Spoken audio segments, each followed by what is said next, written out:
Okay. Test. Good evening, everyone.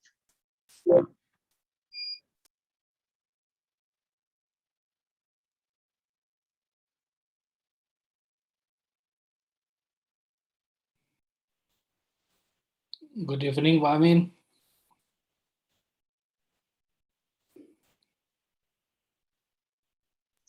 Good evening, Pak Mulut, Pak Fadila.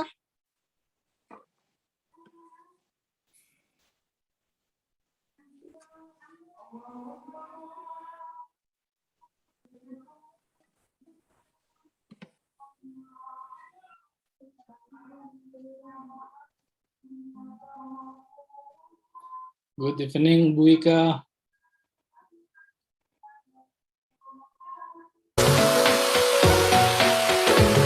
Pak, Assalamualaikum Pak Mulut. Waalaikumsalam. Ya, Waalaikumsalam. Belum bisa mengunduh background, virtual background. Pardon? Assalamualaikum, Pak Mulu. Waalaikumsalam. Amin.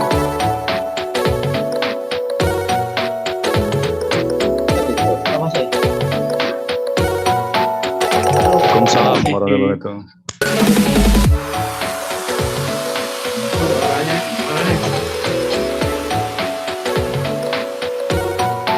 Assalamualaikum, Pak Mulu. Waalaikumsalam, Pak Amin.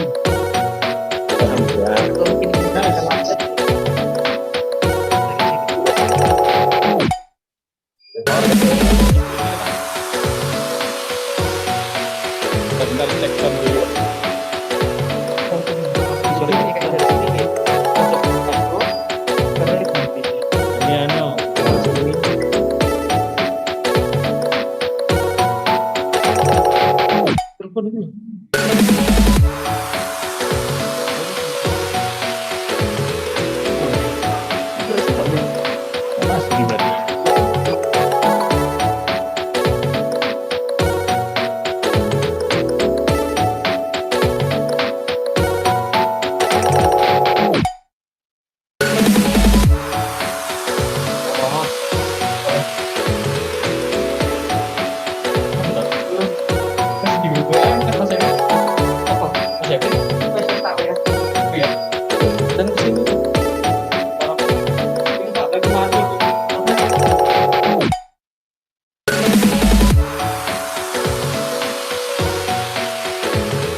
Ini loh.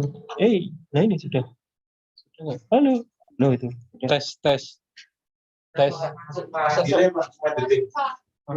Oh, oke. Sudah masuk.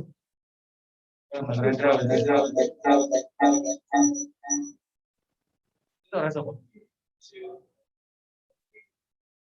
Ya, maksudnya karena ada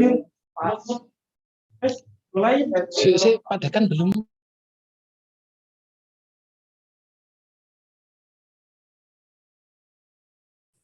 Monggo Pak Amin dimulai. Baik Pak Dekan, sebentar lagi. Ya, silakan ya. Masih nunggu ya.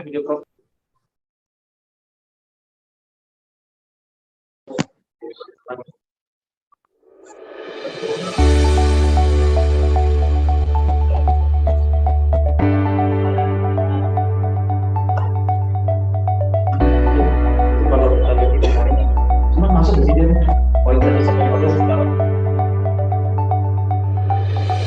Hello, good day everyone. Welcome to the Faculty of Administrative Science, Universitas Brawijaya or Brawijaya University. I am Dr. Fadilah Amin, MAP PhD, currently as the head of Bachelor Program of Public Administration. Public Administration study program exists under Department of Public Administration, which is under the Faculty of Administrative Science itself. Bachelor Program of Administration start operating in around 1960s. Currently, we have very good accreditation in terms of national accreditation. We have level A for the national accreditation, and also for international accreditation, we also accredited by AUNQA.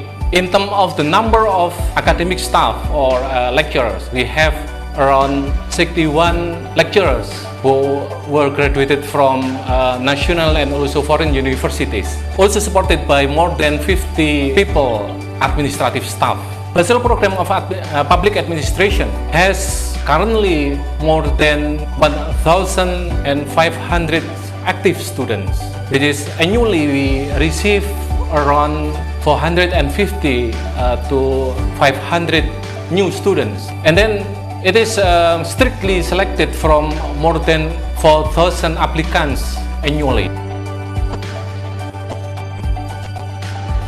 Our student has various academic achievement in the level of national and also international. We also have various international activities. First is called student exchange. It accommodates the activities of the student. It is usually the duration of minimum 1 semester. We can send our student to the foreign universities, or also we can accept students coming from foreign universities. They usually stay in here for the duration of 6 months to study here. Also, we have international internship that usually cover around 1 month activities. We can send our students to the foreign universities, and also we can accept number of students from foreign universities. We have also international academic competition, whereby international students and also our students can get involved in this kind of competition. That usually it is very provide a lot of awards under the prestigious event. We have also international conference and seminars. It is very good media for students and also lecturers to share their knowledge, their experiences, their opinion regarding various issues related to the public administration. Other than that, we also have a lecturer exchange. Usually we send some numbers of lecturers to teach at foreign universities, and we also welcome numbers of lecturers coming from foreign universities to teach in our program. We have also joint research. that's collaboratively conduct kind of research between lecturers of the program of public administration, collaborate with numbers of lecturers of other universities. That usually followed by joint publication. So it is the various program and also activities from the Bachelor program of public administration. Thank you very much.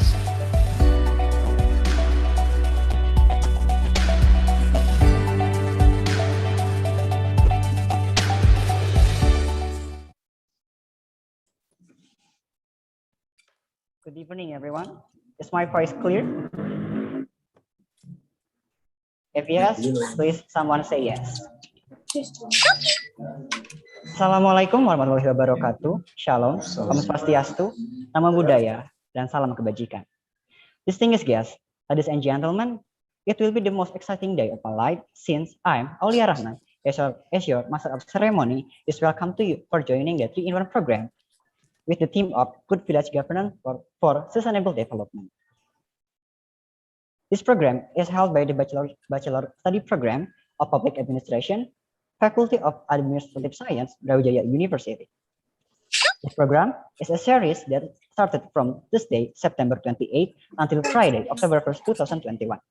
And today, we are on the first day that will have a virtual learning, a collaboration between Faculty of Administrative Brawijaya University with the University of Brasilia, Brazil, with the theme of governance at the lowest level, lessons from Brazil and Indonesia. Distinguished guests, ladies and gentlemen, may I have your attention now? Please, because this event is about to begin. To avoid any interruptions, there are several rules that everyone has to cooperate with during the event. Please listen to the rules. We have 4 main rules. The first, please to turn on your camera and use the virtual background. Second, please to turn off your microphone during the session. And third, for those who want to ask any question, you can freely ask using the chat box. And last, the link of your attendance or absent will be given by the committee before the closing session. So make sure that you are still around until the last session. Thank you for your attention. Now, first of all, I would like to welcome all guest speakers. Honorable Professor Dr. Jose Marcio Calvarro from the University of Brasilia. Professor Jose, are you around? Yes, I am. I'm here. Good morning in Brazil time, and happy for having you. Very early morning in Brazil, 9 in the morning. Okay. Thank you. Next, we have Honorable Associate Professor Mujibur Rahman Khairul Muluk, MSI, and Honorable Assistant Professor Ike Bonusmawati, MAP from Brawijaya University. Professor Khairul Muluk, are you around? And Yeah, good evening. Good evening. Good evening. Okay. And Professor Assistant Professor Ike, are you around? Okay. Thank you. Thank you, everyone. So now, and also we have the Dean of Faculty of Administrative Science of Brawijaya University, Honorable Associate Professor Andi Fepta Wijaya, PhD.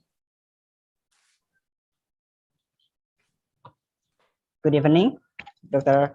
Andi Fepta. Yes, good evening. Thank you. Okay. Also, we have the Head of Public Administration Study Program, Honorable Assistant Professor Dr. Fadilah Amin, PhD. Dr. Fadilah Amin, are you around? Obviously, I can see your face. Yes, thank you. Good evening, everyone. Okay. Okay, everyone. And obviously, I want to welcome to all of the audience on the session. So before we start to the session, please listen to the rules or listen to the rundown that I read now. The first, we have the opening speech and the opening remarks. Second, we have the photo session. The third, we have the main session which contains several discussion. And fourth, we have the ice breaking. And fifth, we have the closing session. So make sure that all of you is attend all the session and in order to get your attendance. Thank you. Now we are jump to the main session. But in regard of successfulness of our event, I would like to invite all of the audience to pray based on your belief. And it will be led by Mr. Rendra Eko Wismanu, MAP. Mr. Rendra, are you around? Yeah, thank you. Okay, thank you, Mr. Rendra. So you have the time to lead the praying session. The time is yours. Okay. Assalamualaikum warahmatullahi wabarakatuh. To all audience, we will start praying now. I will lead in Islamic ways for the other participants are expected to adjust it. Bismillahirrahmanirrahim. Ya Allah, Ya Rahman, Ya Rahim. On this basic finding, in terms of the first sessions of 3-in-1 program, that organized by the Public Administration Study Program, Faculty of Administrative Science, Universitas Brawijaya.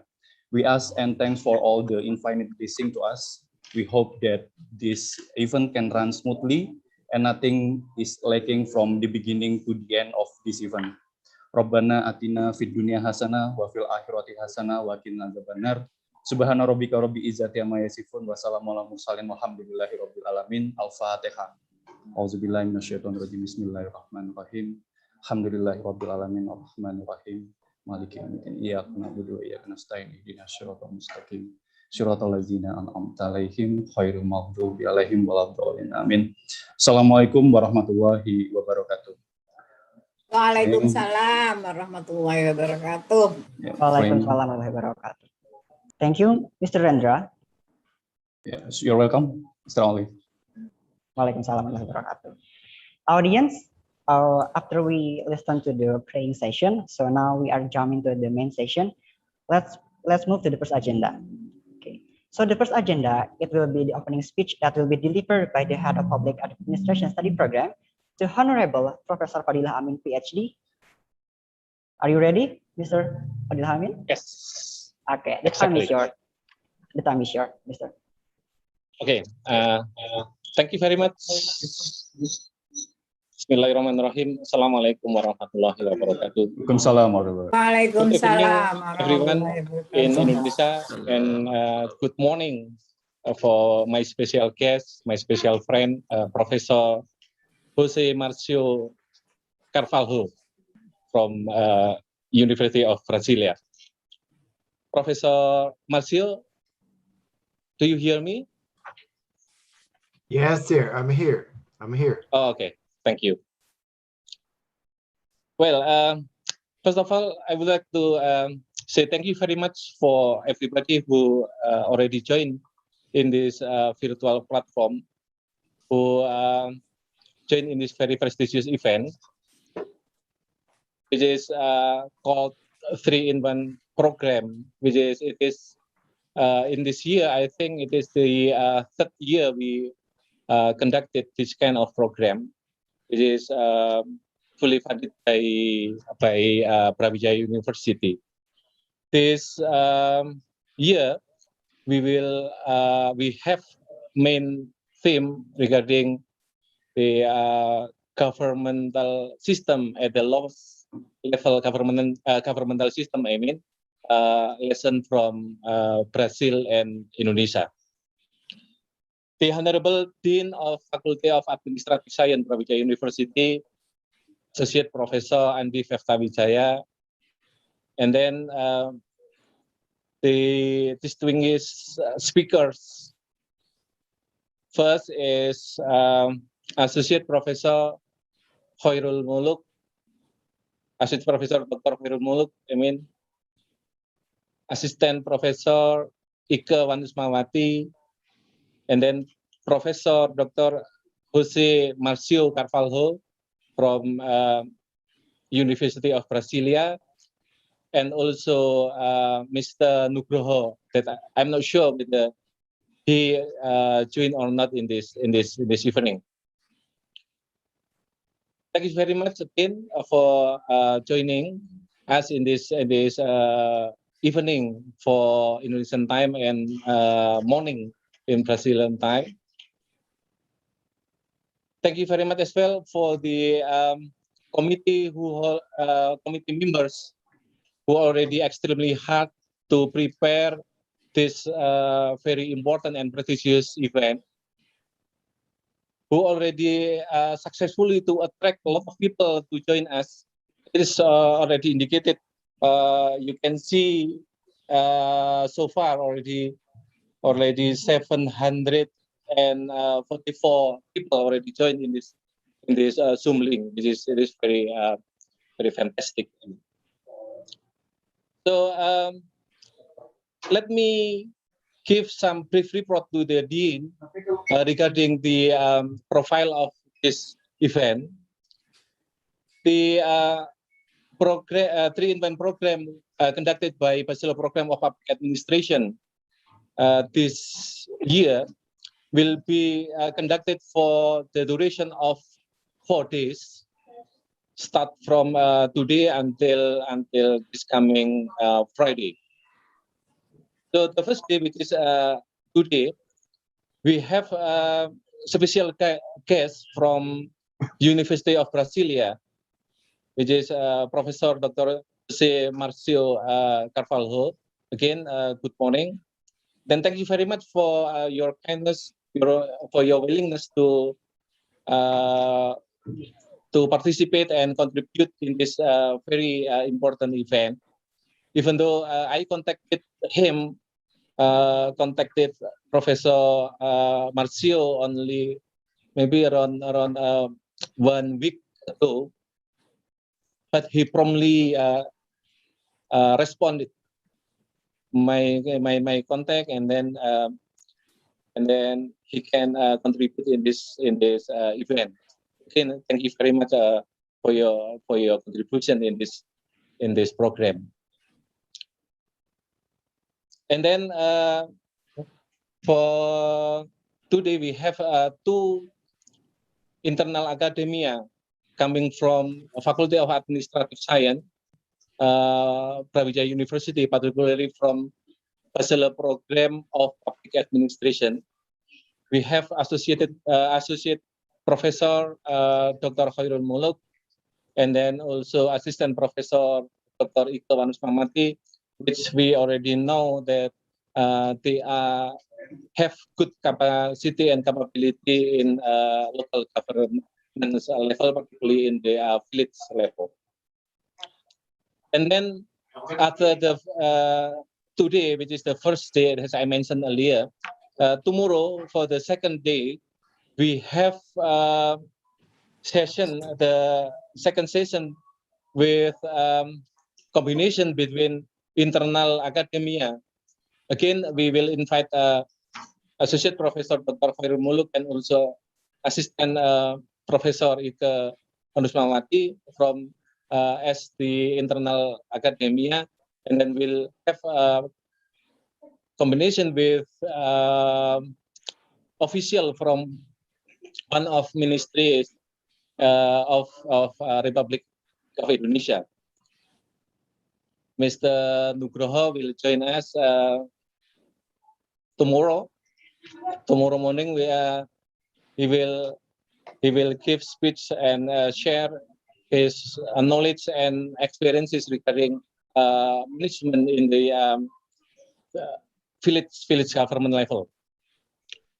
And also the third day will be we invite back Professor Jose Marcio Carvalho.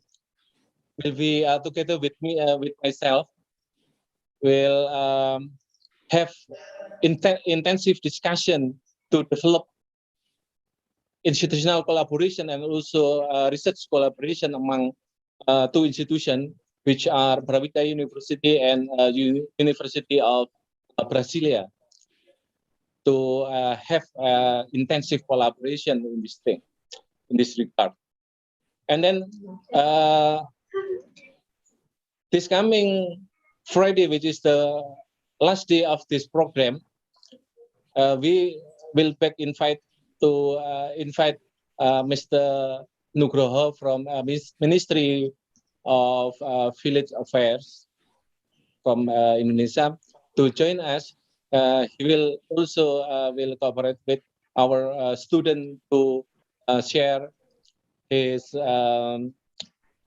material regarding the management of the village government. And then the participant of this program mostly students from Brawijaya University, particularly from the Bachelor Program of Public Administration. However, a lot of parties as well already join us, coming from other universities on both in Indonesian universities or some of them coming from foreign universities. Hopefully, this event will give a lot of benefit from the for participants, also academia from Faculty of Administrative Science, Universitas Brawijaya. And then again, I send the highest gratitude for the committee members. As I already mentioned, that they already extremely hard to prepare, and then will continuously working hard for this duration of 4 days to conduct this very prestigious event. I think that's all, and I hope the Honorable Dean of Faculty of Administrative Science would give some speech and also officially open this prestigious event. Thank you very much. Thank you very much. Assalamualaikum warahmatullahi wabarakatuh. Good evening and good morning. Wassalamualaikum warahmatullahi wabarakatuh. Thank you, Assistant Dr. Fadilah Amin, PhD, for your good speech. Now, audience, after we hearing the opening speech from Dr. Fadilah Amin, now we will have the opening remarks delivered by the Dean Faculty of Administrative Science of University to Honor Wijaya, MD, PhD. The time is yours.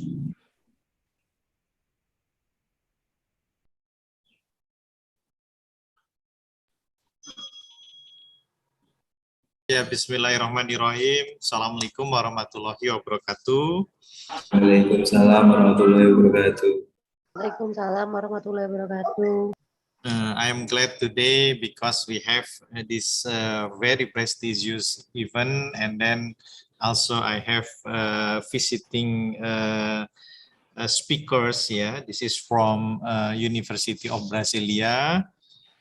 Professor Dr. Jos Marcio Carvalho, yeah. I think we met in 2019, yeah, Prof Marcio. I visited your university, right? 2019, I think, yeah, Prof. Yes, it was a great pleasure to see you. Yeah, 2019, right? Can you hear me? Yes. My voice? Oh, yeah. So Yeah, it's been quite well. 2 years already. Yeah.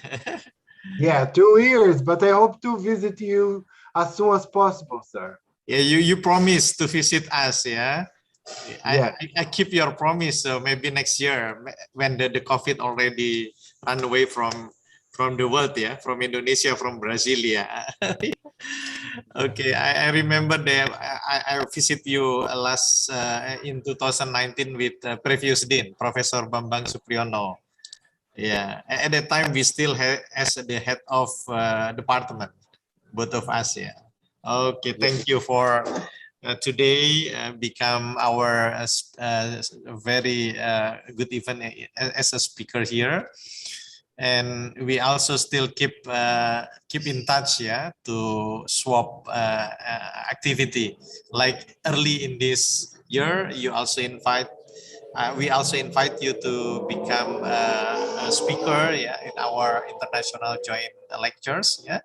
And about, I think, a couple weeks ago, also one of our lecturer, Ibu Dr. Asti, also give kind of lecture, a guest lecture in University of Brasilia. University of Brasilia is very good university. It's #1 in Brasilia, yeah. And I think very glad to have a meeting in Brazil, and then I think next we can visit each other, and I hope that your student also will come here, and vice versa. Maybe we can also have our student to go there. Yeah. Okay. Thank you for Pak Marcio, and also here we also have Prof Mulu. Alhamdulillah, Prof Khairul Mulu sehat, je. Alhamdulillah Pak Dekan. Ya, matur nuwun sangat, ini senior lecturer here, Prof Mulu, dan juga terus membackup kita, ya, backup lecturing process in our the department. Thank you very much. And also Ibu Ike. This is Bu Ike. Sehat ya Bu Ike? I think Alhamdulillah sehat Pak Dekan. in far away ya. You are in Yes. in what? Where is your position now? In Yeah. Indonesia, Nusa Yeah. Tenggara Timur. Nusa Tenggara Timur. So Prof Yes, Marsio. Alor Regency. Yeah, this is near to I think Bali ya. Bali atau near to Timor Leste. Timor Leste ya. Oh yeah, Timor Yes. Leste. Yeah, near to the Timor Leste, very far from here. Ibu Ike position ya. Okay, thank you. I would like to introduce a little bit about our profile, yeah, study program in my faculty, because this is the thing that the organizing committee asked me to explain, yeah. So we have 10 study program, yeah, 6 in undergraduate level. This is the Department of Public Administration. So we have 2 departments, Department of Public Administration and Department of Business Administration. Pak Fadila Amin is the head of Department of Public Administration. Actually, Pak Dr. Amin occupy my position before, yeah.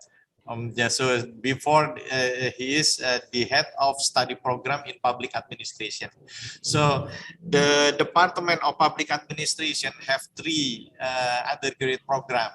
So study program in public administration, and then education, yeah, educational administration, and librarian, yeah, library science, library and information science. Yeah. This is under the Department of Public Administration. And we have another department, is Department of Business Administration. In undergraduate level, we have 6 study program, business administration, taxation, and also tourism.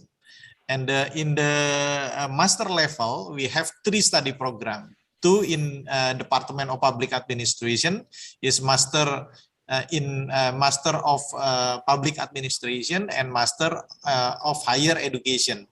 And in the Department of Business Administration, we have only 1 study program in MBA, Master of Business Administration. Then in doctoral degree, we have 2 study program, 1 in Malang in the main campus, yeah.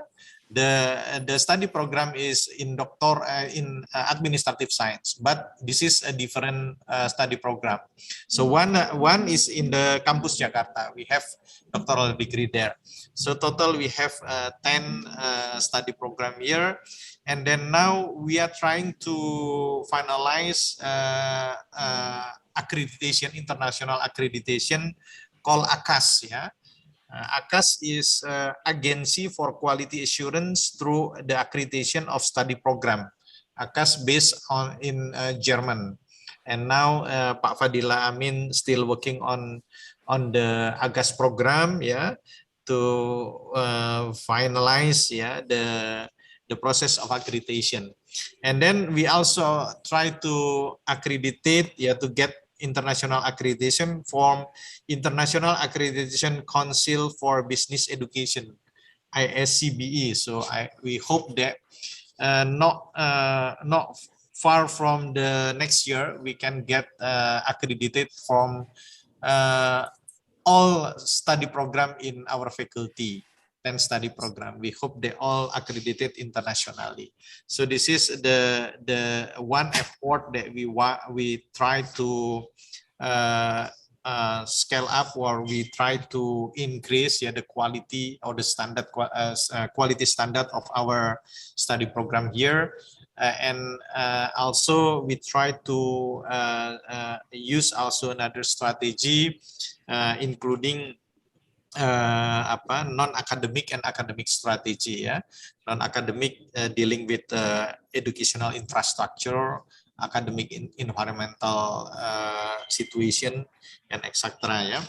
So anyway, Pak Marsio, now actually the condition in COVID in Indonesia come down, ya, slow down, especially for in Malang, quite slow down, yeah, already in the level 2 or level 1, because we have 4 level, yeah. The four level 1, 2, 3, 4, yeah. We are now in the level 2 and maybe go to the level 1. This is a safest situation in the level 1. So we hope that soon. I hope that next year that we will be better in the better condition than today. So we hope that we can have visiting professor who come here. Then I hope that you will come here in the next year.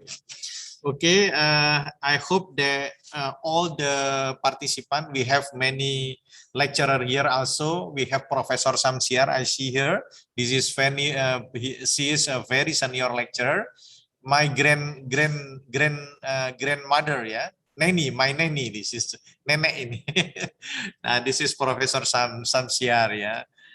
Thank you to come here because I see her face here, and also maybe the other professor also join with this program, and now we have many students visit this lecture, yeah, about more than 700. Thank you for all students who come here.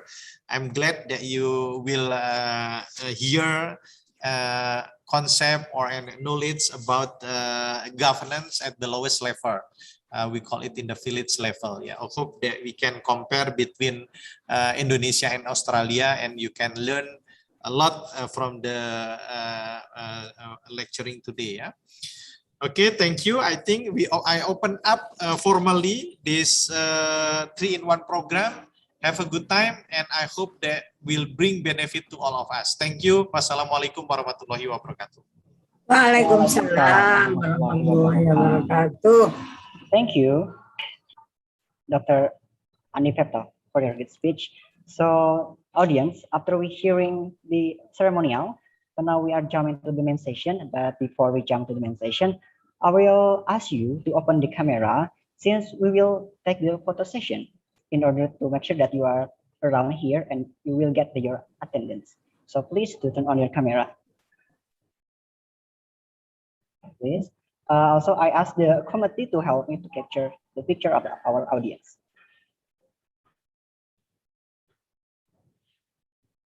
Okay, the committee.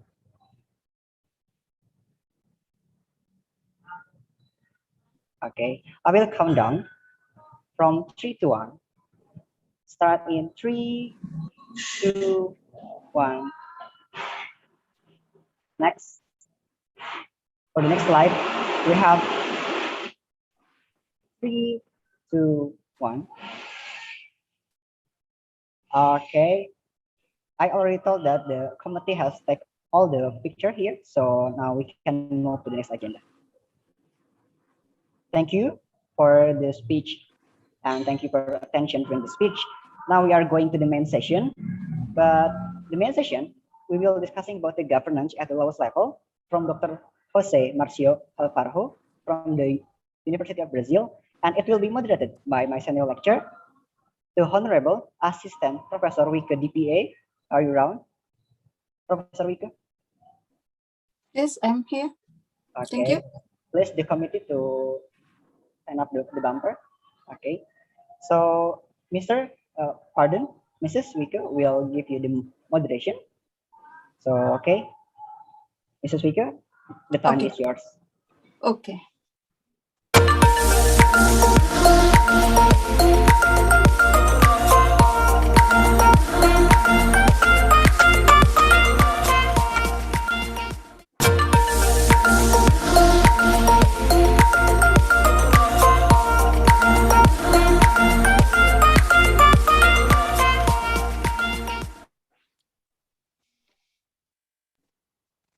Okay, thank you. Thank you, MC, Mr. Aulia Rahman. Bismillahirrahmanirrahim. Assalamualaikum warahmatullahi wabarakatuh. And good evening, and also good morning in Brazil time. Please let me introduce myself. I am Ibu Wike. I am one of lecturer in Faculty of Administrasi Science Brawijaya University, and I will be serving as your moderator in 2 hours onward. So it is good to see you all, and I hope you now healthy.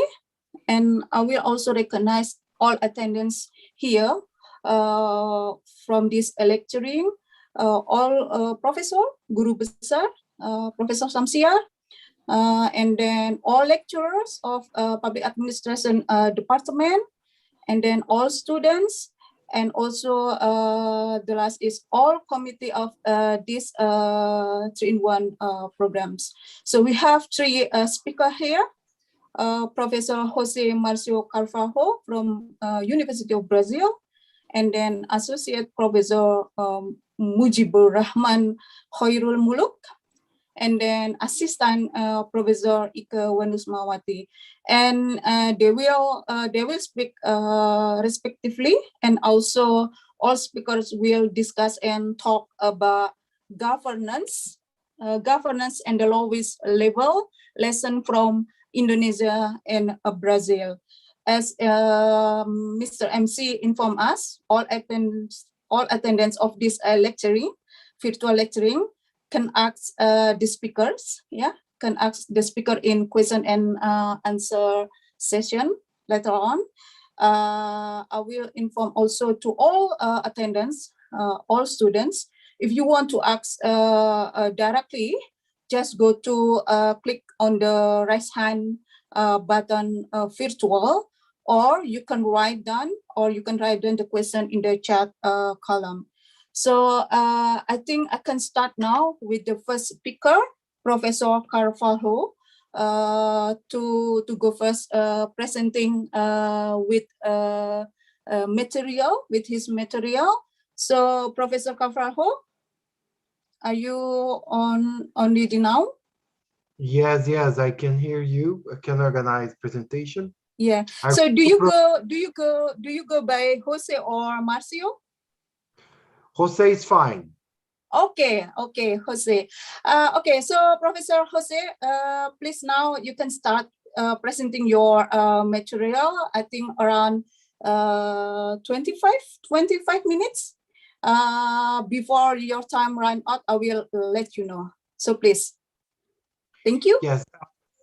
Thank you very much. Thank you very much for coming. I must say thank you very much for Dr. Fadila Amin for this prestigious invitation, and especially Dr. Andy Fefta is a close partner of us, and I consider Dr. Fefta a friend.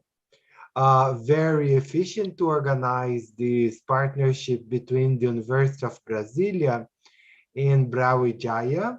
We are very proud because it's not many Brazilian universities that has a partnership with a prestigious university in Indonesia. So we are extremely happy that we can develop this partnership. Okay. And I hope Dr. Fefta already visit us together with Dr. Bambam Supriyono, and we hope to visit Brawijaya as soon as possible, as soon we have the healthy conditions to do that. Mrs. Wiki, I don't know if I can project from here or you're going, because I already sent my PowerPoint presentation. Or do you want me to project from here? Okay. See, if you go more comfortable to share by yourself, so please. But if you don't, maybe the committee will help you. Yes, if you can project, it's better for me because I don't have the authorization here in the screen to share my screen. So that's the problem. Okay. Yes, please.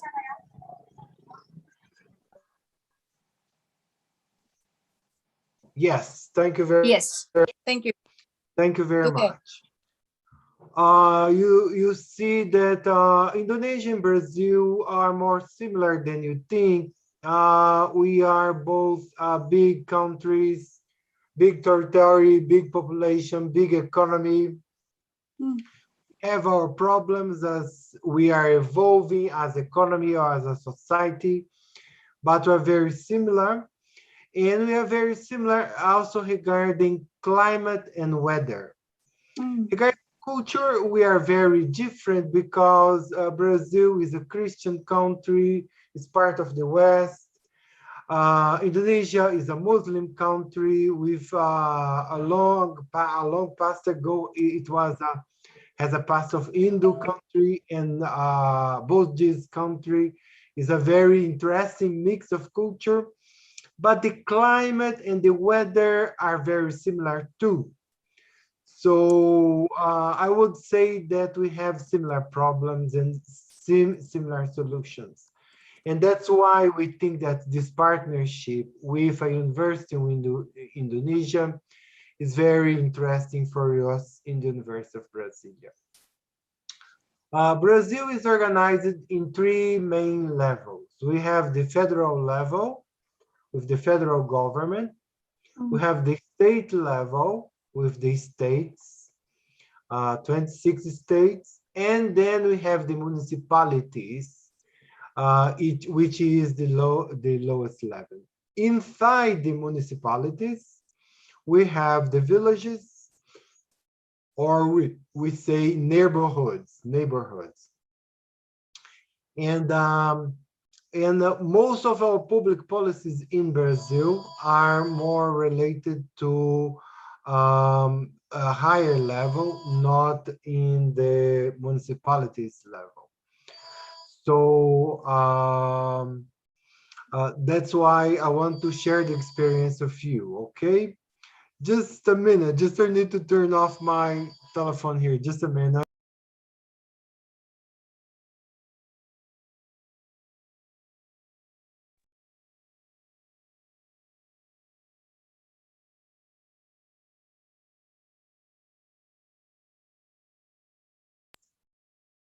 Yes, so my presentations go to introduction, objectives, literature review, methodology, results, and conclusions. Is part of a research conducted by me and by two colleagues at the University of Brasilia. Next one. Next one. Next one.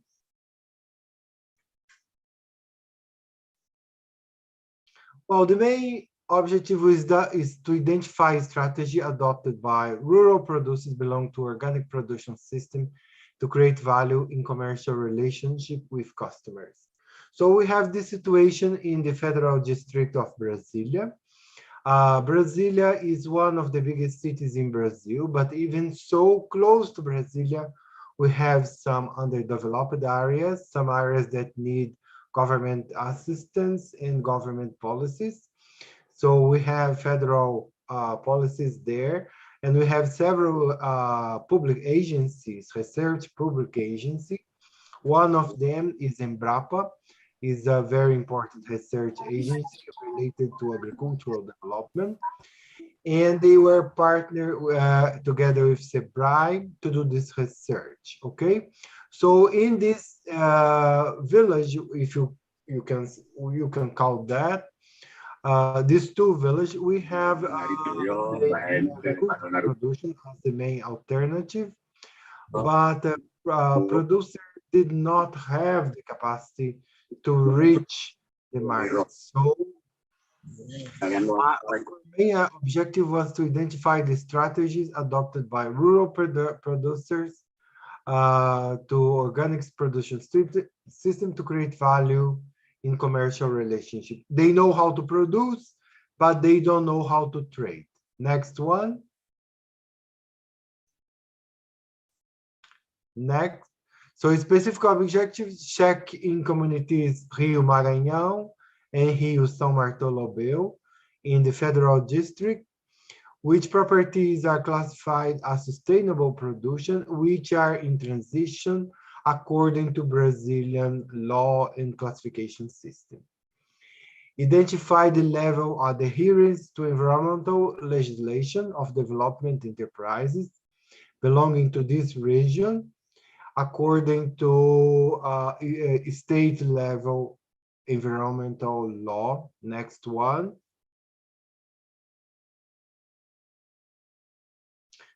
Characterize the value creation strategy adopted by community members for different types of customers. So probably is the main objective of this research, to understand what they do in order to trade what they can produce, all right? Identify and elucidate the value creation mechanisms present in commercial relationship between community members and customers, according to producers' perception and the perception of client market. So this community, they know how to produce, and they have close to them a very high income market, which is Brasilia. Brasilia is the city in Brazil with the highest per capita income, and people here in this metropolis are interested to buy sophisticated product like organic products, and they want to buy it fresh. So these villagers can bring their production to the University of Brasilia, and by doing that, they can add more value to customers. All right. Next one. So we did a literature review about organic agriculture and agroecology, value creation and value addition. We use international literature review, but we also use Brazilian authors. We have many authors in these different fields. Next, please.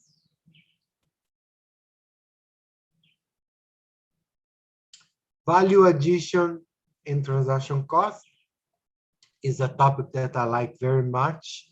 How to add value in transaction in order to gain more market share, in order to gain respect from clients and intermediaries.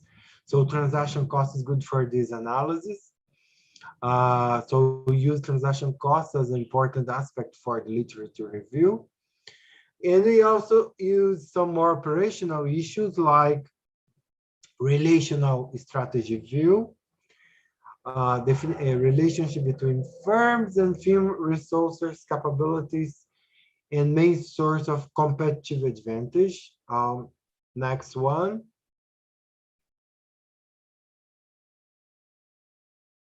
Then the methods. Next one. It was empirical research. So we did both qualitative and quantitative research. Here I'm going to share mainly our qualitative part of the research. So research character was to explore and to know new information about this field. And it consists of multiple case study in order to have information about these villages to communities, Rio Bartolomeu and Rio Maranhão, close to Brasilia. So multiple case studies. Next one. So here is the map of Brasilia. Actually is the map of Brasilia Federal District. So you know that Brazil has the capital of Brazil is Brasilia, and Brasilia is almost in the center of the country. It was a chosen place in order to develop the logistics of the country, in order to develop the interior part of the country. And Brazil is very much around this lake, the artificial lake. And we are talking about two basins there, two communities organized in two main bases, Rio São Bartolomeu and Rio Maranhão. All right, next one. The purpose of the study was to reach local producers and it identified the production capabilities and family farming capabilities in order to be responsive to market opportunity. So we want to know the communities, how they can work as a community in order to organize the work, in order to organize the production. So you want to deal with them in a niche market, which is organic production for the buyers in Brazilian market. But we also want to know about the customers, the ones that are buying organic produce. So, so it was the city fair.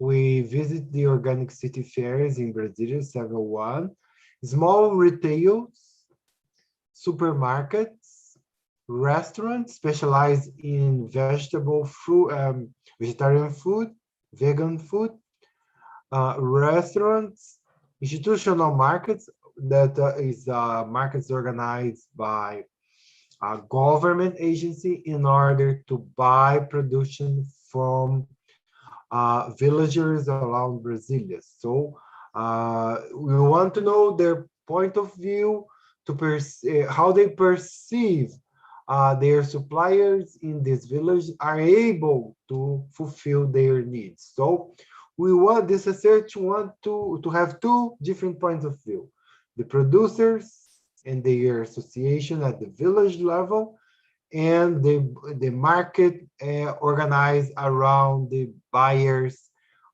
in this market. All right, so next one.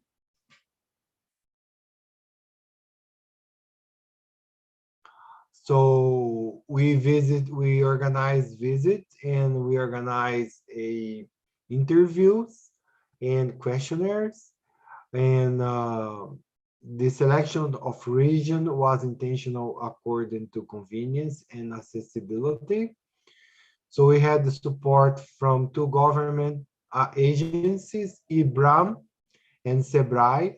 These are state-level agencies that want to promote policies in order to help village development, and they help to do this research, providing transportation resources for our students in order to collect data from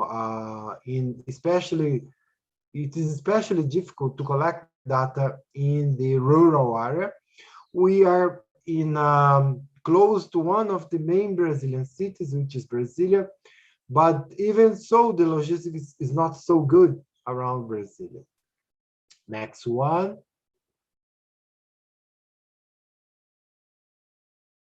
So we had 27 visits, and with rural producers, 11 interviews, 11 interviews were excluded, 8 because they do not participate in other organic producers. We are interested in organic production, and 3 are outside of the scope of the study. A total of 16 rural properties in these communities, in these 2 main communities, Rio Bartolomeu and Rio Maranhão, were analyzed. Next one.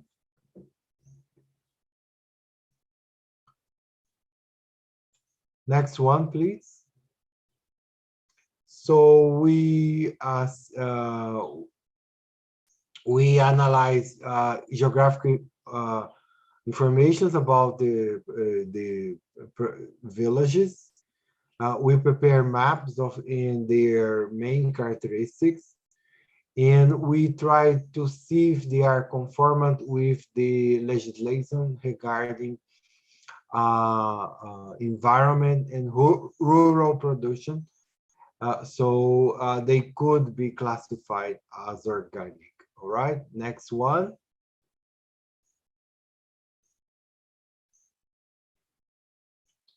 So we want to identify the creation of the value creation mechanism, how they are able to add value for the customers.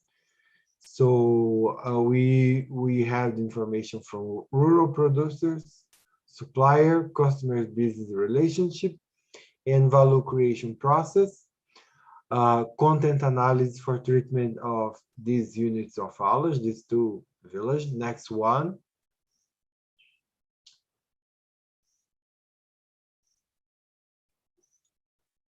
Next one, please. We want to create indicators regarding innovation, regarding minimal processing, or because you don't just produce. You need to prepare your production in order to be adapted to very special customers, which are customers of organic products. These customers are willing to pay more for organic production, but they want to have a production customized according to their needs. So wash, the cut, the preparation, the wrap, how they could do this. So internal source of value, organic certification to see if they have certification or not, food safety, and if they are conscious about environmental conditions, and if they are conscious about things related to intermediaries and final clients for their produce. Next one.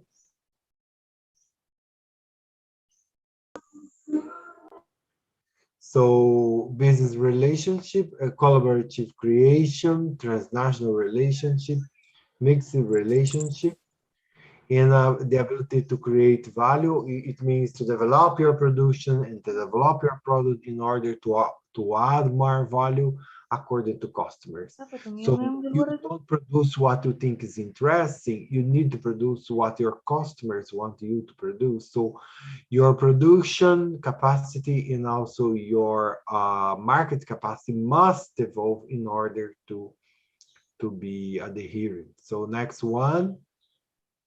Professor Jose, your time almost run out, so around 2 or 3 minutes to go, please. Okay. Yes. Okay. Sorry about that. Thank you. Let's go to the end. Let's go to the end. Next one. Next one. So we also did the same research at the production side, at the consumption side. Next one.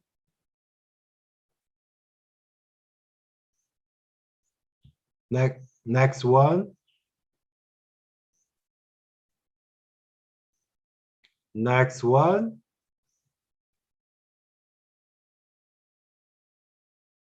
Next one.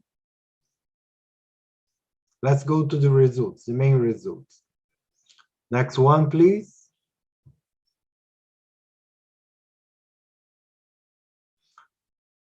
So, yes, so next one.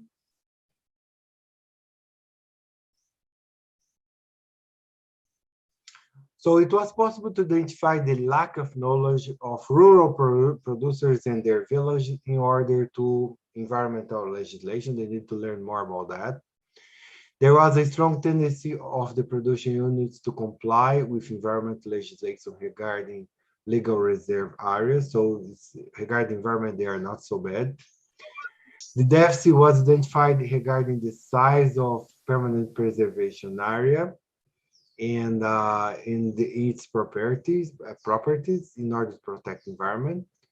In general, both group of producers show evidence of competitive advantage.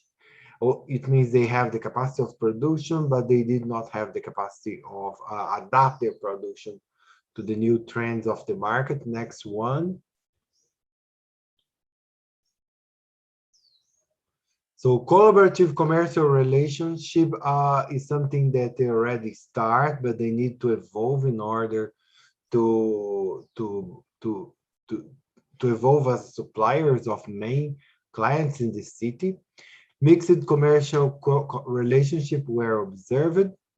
Two mechanisms of creating value to commercial relationship were identified, building trust with mutual benefits, which are able to demonstrate value created and increase the willingness to pay and reduction of opportunity cost. It was not possible to obtain information or certified organic productions by means of COD.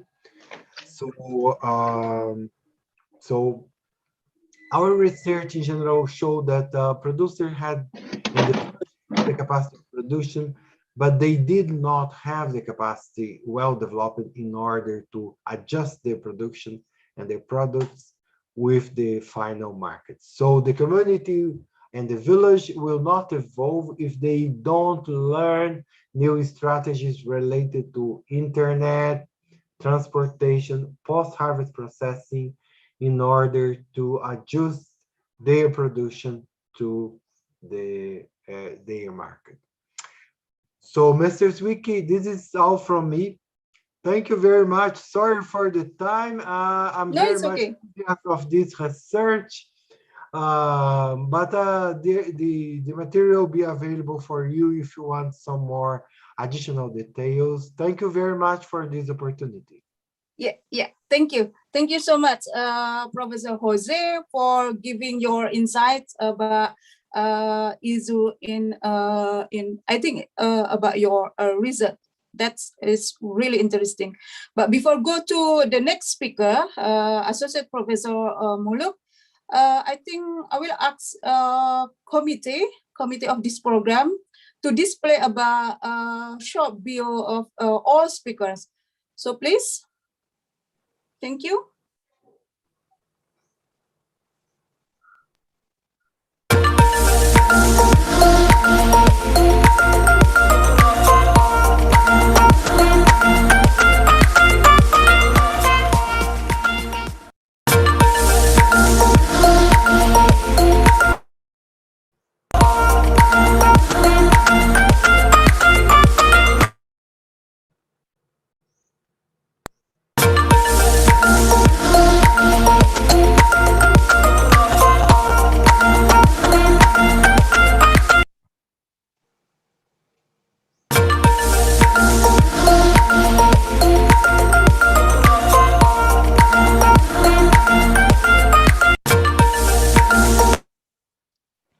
Okay, thank you. Thank you. So we can start now to the second speaker, Associate Professor Mujibur Rahman Khairul Muluk. So please, your floor, sir. Thank you. Okay, thank you, Bu Ika. Yes. Wait a 20 minute. minutes, please. Okay, thank you. I don't think 20 minutes is enough or not, but I will try it, yeah. I believe in you. You can do. Okay, the Honorable Pak Dekan, Maidin, Profesor Andi Fefta Wijaya, Pak Kajur, Head of Department, Pak Fadila Amin, and our senior here, Professor Samsyar Indradi, and then Professor Jose Marcio Carvalho, and then Bu Ike Wanusmawati. This is a very great time for us, for all of our students here, and hopefully it will be grateful for us, for our faculty and for our department. Bu Wika and all participants, let me to share my screen, yeah.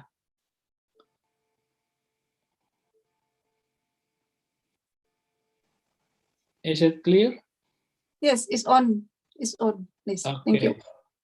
All of participants, our students here, can you see my? Can you see our picture here, our Indonesian map? Yes, I can. Yes, sir. Yes, sir. Yes, sir. Yes, it is my intention to explore our map here in order to increase our comprehensions about our Indonesia and our government system, and of course local government system. Over here we see that there is a division of province here according to our maps here. Before I present my materials here, I have some questions, all of you. Hopefully that all students or participants answer my questions, yeah.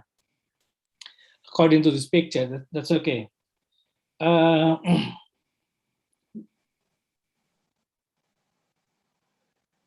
Which province is the largest province in Indonesia? Hopefully, Pak Amin will give you a prize if you right. It's not fair. It's Right not fair. answer, yeah? Okay, any students? Which province is the largest one? Kalimantan, sir. Kalimantan. Well, there are 5 provinces in Kalimantan. Which province is the largest one? Papua, sir. Papua, sir. You are right, Papua. Papua is about 300,000 kilometers square. Yeah? Papua, you're right. First question is right. Papua is the largest one. And then which province that has most inhabitants, most populations? East Java. Yeah, Oh, you are right. West Java, you are right. Yeah, West Java West. is the most one. Yeah, West Java is about 45 million people. Yeah, most West popular. Java. Okay. And then which province that has the most islands in Indonesia? Most islands. Maluku, maybe, sir. Yeah, you're right. West Papua, you're right. West Papua is number 1. Maluku number 2. Sorry, number 2 is Kepulauan Riau. Yeah, Kepulauan Riau. Okay. Which province that has most municipalities in Indonesia? Most municipalities means regency and cities. East Java? East Java. East Java, you are right.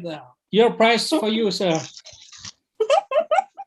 Okay, East Java, 38 municipalities. 38 municipalities, yes. And then which province that has most districts, kecamatan, most district in Indonesia? Oh my God. East Java? East Java, you're right. Your prize is for you too. You serve. Prize going to me. The That's prize good. going to me. Yeah. And which province that has villages, most villages in Indonesia? Of course, it's Java. No. Oh. No. Central Java, yeah. Central Java. Oh, I see. Central Java. You are Buika, you are right, Buika. Okay, this is the numbers, yeah. Most municipalities. Oh, Jawa you Timur, have the okay. answer. Yes, yeah, of course. I asked you, of course, I served the answers. Okay? This one, okay. Most inhabitants, this is interesting, yeah. That Kabupaten Bogor as municipalities is the most inhabitants in Indonesia, Kabupaten Bogor. More than 5 million people in there. 5 million people means that Kabupaten Bogor is in the number more than several provinces in Indonesia. More than 15 provinces in Indonesia, 5 million. Kabupaten Bogor, okay. Okay, everybody, I want to show you something here that actually in Indonesian government, different from Professor Jose explained just now that Brasilia is federal state, yeah.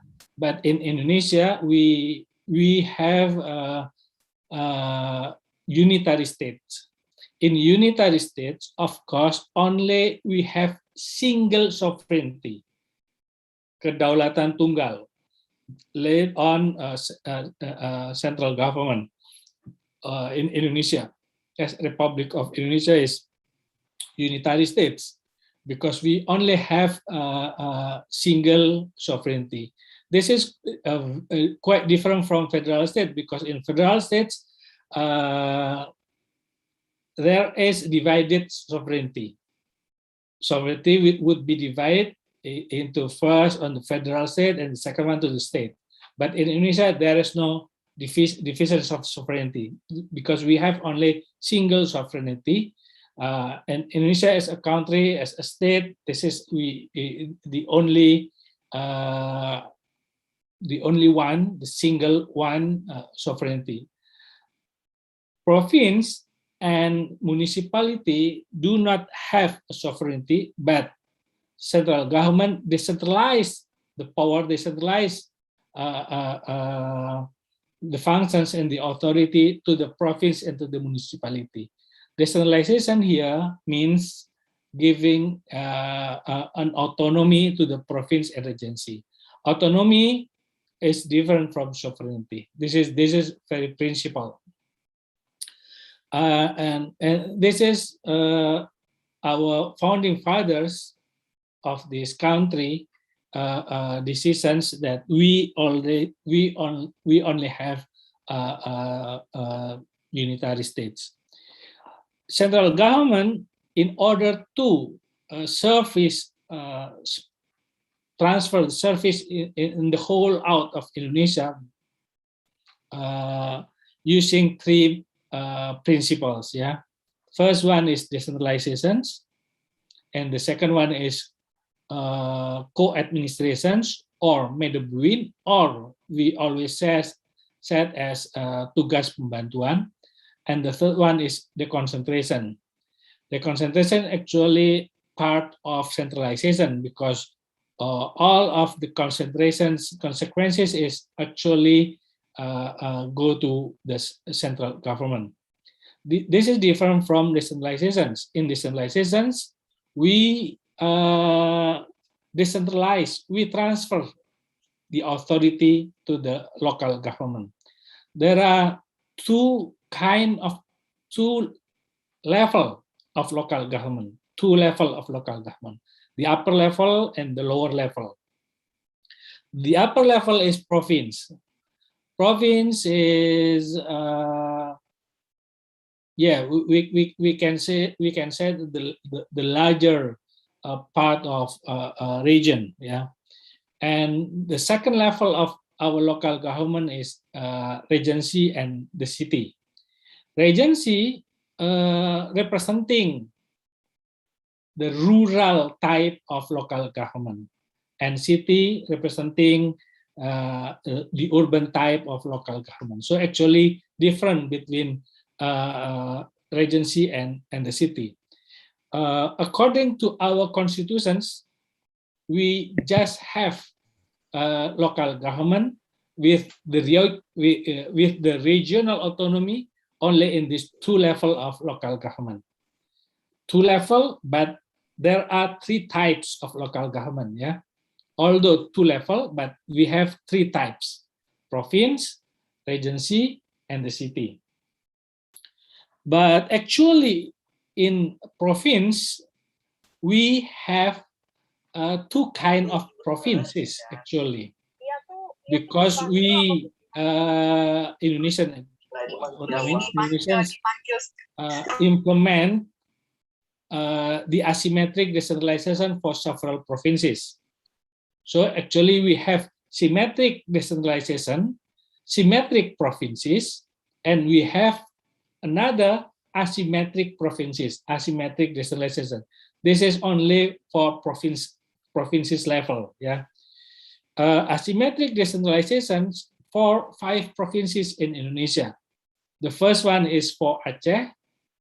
The second one is for Jakarta, because Jakarta is the capital city of Indonesia. So Jakarta administered with different kind of management. So Jakarta becoming asymmetric decentralization, asymmetric provinces. And the third one is Yogyakarta. This is historically Yogyakarta should be treated as asymmetric and special. And the last two of asymmetric decentralization, asymmetric provinces in Indonesia is Papua Barat and Papua, West Papua and Papua. So we have 5 asymmetric provinces in Indonesia. How many provinces we have? 34, sir. 34. You are right, 34 provinces. So if 5 out of 34 means we have 29 provinces in symmetric one. Yeah, that's the other. But I want to show you, this is tiers of government, Republic of Indonesia. I want to show that actually there are type of territorial divisions actually in Indonesia. But I want to show you that the first one in the left side, this is decentralization principle. In the left side, okay, decentralization principle according to our constitutions. Actually, according to our constitution, we have only 2 levels of local government, yeah, provincial level and municipality level. In municipality level, we have 2 kind of local government: regency as a rural type municipality and city for urban type municipality. There are 415 regencies in Indonesia. 415 regencies in Indonesia. And there are 93 cities in Indonesia. So the number is 508 municipalities, the whole out of Indonesia. Yeah. But there is another type of regency. I show you, I put in this presentation is 405 plus 1. There is one other type of regency, what we call as administrative regency. Administrative regency without autonomy. Administrative regency means regency without autonomy. Yeah, only one in Indonesia. Regency Kepulauan Seribu, Kabupaten Kepulauan Seribu, and there are 5 administrative city without autonomy. The other city and regency actually they have autonomy. Autonomy means they can create their own regulations, their own policy. But administrative city and administrative regency, they cannot create their own regulations or their own policy, because the policy should be taken by the upper level of that city of or regency. Yeah, so actually, in total, according to our territorial divisions, regency and city, the number municipality of government is 514 municipalities. Yeah, this is decentralization principles. But in the central one, I want to show you again. Yeah, I want to show you about another principle such as decentralization within municipality. This is not belong to decentralization principle according to our constitutions. This is just how each municipalities serve the people according to territorially divisions. Just that, yeah.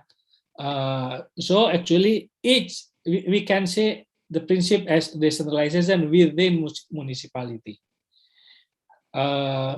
Setiap kabupaten, setiap kota, this is municipality governance, would be divided into several district or kecamatan. Yeah, since Dutch occupation on using the term of district actually, but not for kecamatan, for kawedanan at that time.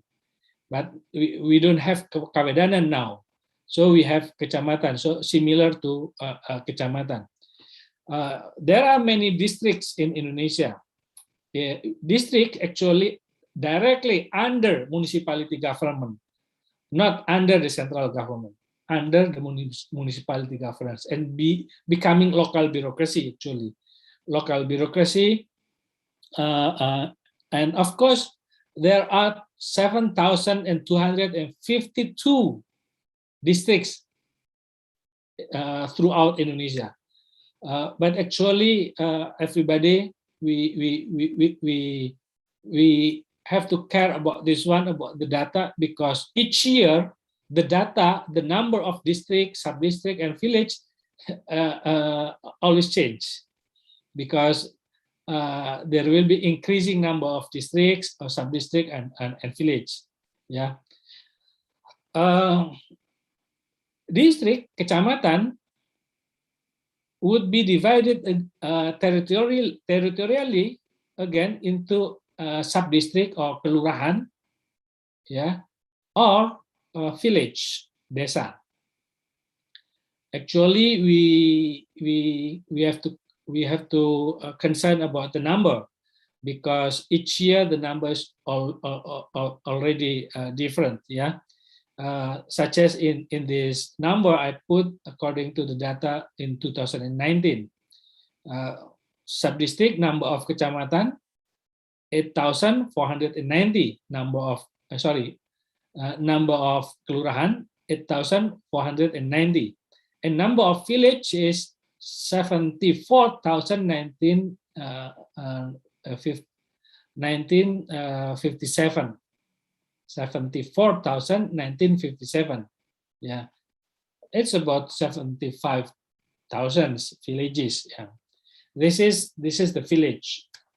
Village has privilege according to Indonesian's government system, because village directly regulated by the law number 6 2014. This is quite different from kelurahan and kecamatan. Yeah, village directly regulated by the law. So village has a privilege according to our system. Village is not a local government actually, but village is part of local government. Of course, this is quite confusing, yeah, because in fact we are served by the village. Yeah, we are served by the village, but village is not local government. Local government only 3 types: province, regency, and the city. Village is part of local government because the existence of village is according to decentralization within municipality. At the last one, I want to show you at the right one picture here. There is decentralization within village too, actually. Yeah, there is territorial divisions more in village. Yeah. But of course, these territorial divisions within village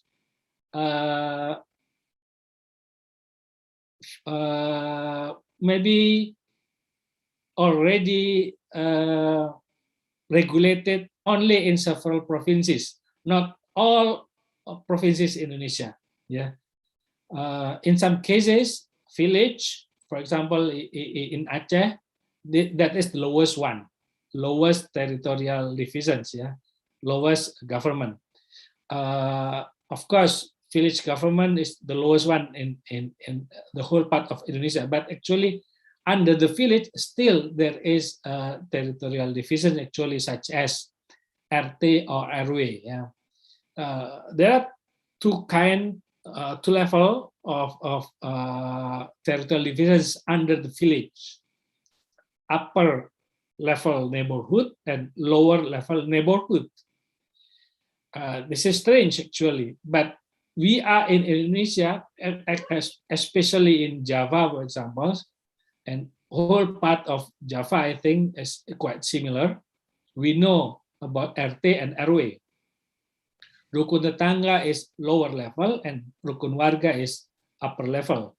Actually, the existence of RT dan RW, upper and lower level neighborhood here,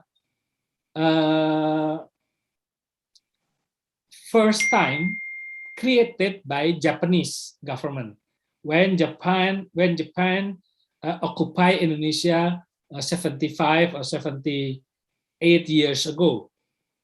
So before Japanese government, we don't have RT and RW actually. Japan at the time create the new type of lower level neighborhood. They said as Tonarigumi. Yeah, Tonarigumi actually at the time RT actually created by the Japanese government just to spy the people. This is for preparing the war actually. Excuse me, Prof. Muluk. Yeah? Excuse me, Prof. Muluk. Your time is almost run out, so please just 1 minute to go. Okay, 1 thank minute, you. please. Yes. Okay, thank you. This is Tonarigu. Thank you, Bu Wika. Tonarigumi. Actually, RT designed only comprised of 10 until 20 family. But now, usually in East Java, in Central Java, and Jawa Barat, for example, usually 40 until 80 families. But at the first time, Japan set up only 10 until 20 family. 4 until 8, 4 until 10 Tonarigumi would be coordinated by Aza Cukai, RW, Rukun Warga. Actually, and then Rukun Warga would be RW, would be coordinated by village government.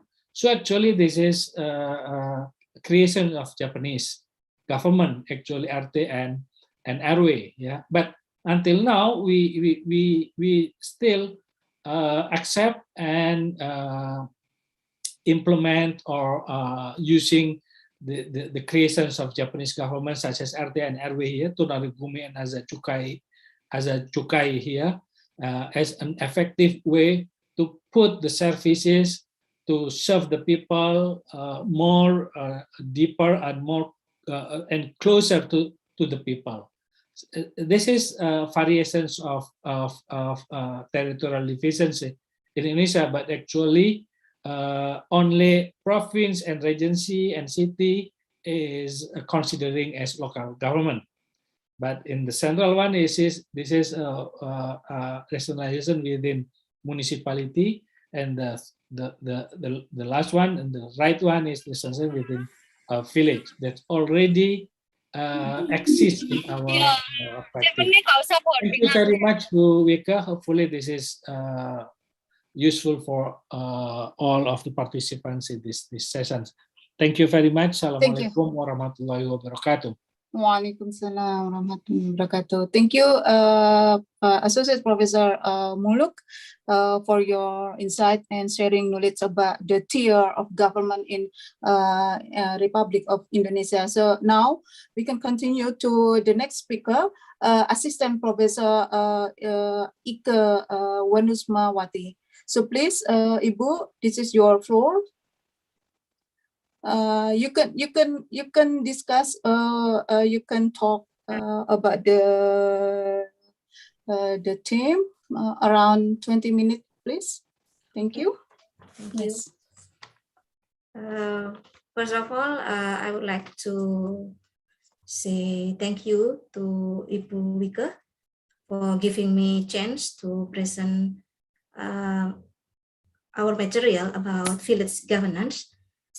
And good evening to the all participants, especially my lovely student on administrative village government administration subject. Yeah, and then good morning to Mr. Jose. And before I present my material, please allow me to introduce myself, because I see at the first time the PowerPoint about the presenters not clearly. Yeah. Okay. May I share screen first to Wika? Please. Yes, please. Can you see my Yeah. people? No, still working on it. Okay. Yes. We can see now, please. Thank you.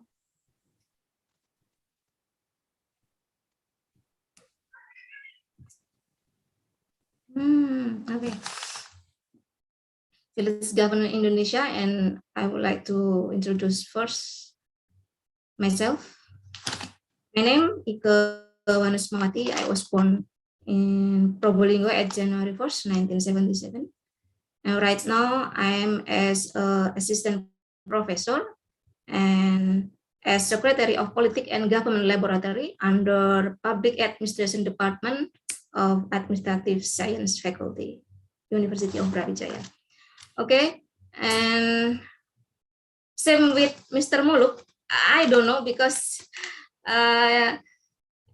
with the first and about village, we have the same map about Indonesia. This is the Indonesia map, and I would like to say about the village. There are 74 and 96 village spread over at for 16 regencies, 98 cities, and located in 34 provinces. So, Pak Muluk, maybe my data is more upgrade than you have. 70, 19, 61 village spread over at regency in 34 Indonesia province. We have go to the position of characteristic village. Okay. After proclamation, we have other law about village, but it's not implemented because Indonesia has more conflict. So after all order, we have go to the new order, and then start from the new order, many regulation about village government. The first one, law number 579 on village government, we have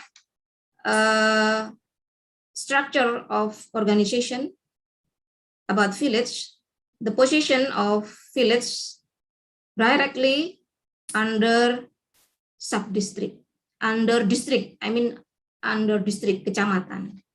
And then the desa village more dominantly carries out more tasks from the upper government program. So village, it's difficult to achieve good governance. And then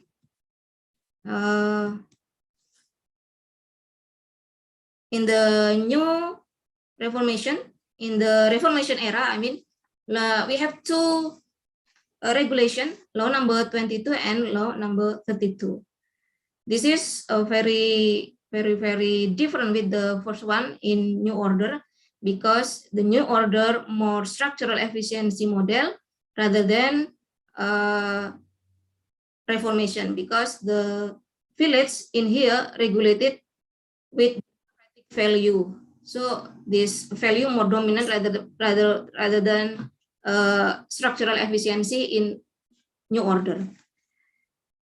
But in law number 32, democratic and efficiency value more, diseimbangkan, yeah, not dominantly like law number 22, but in 2014 we have the new one about law number 6. After reformation,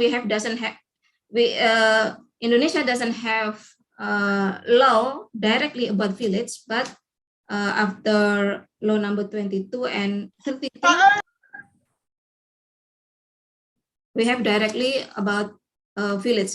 This is the difference with the law number 22 and 32.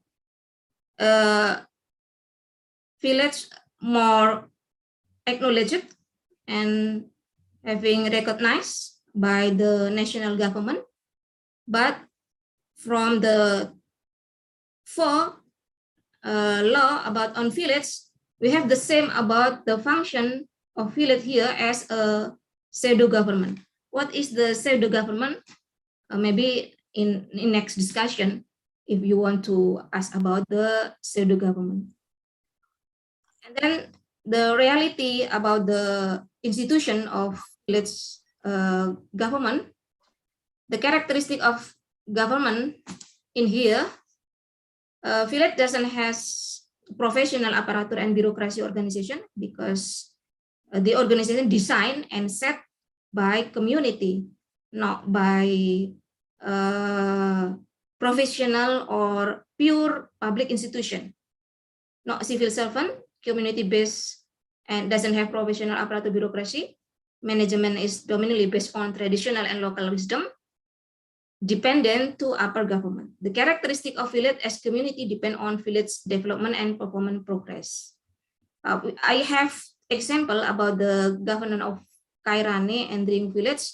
Dringu village is one of village in West Java, while Kairane in Nusa Tenggara Timur, East Nusa Tenggara ya, Kairane in Kupang Regency.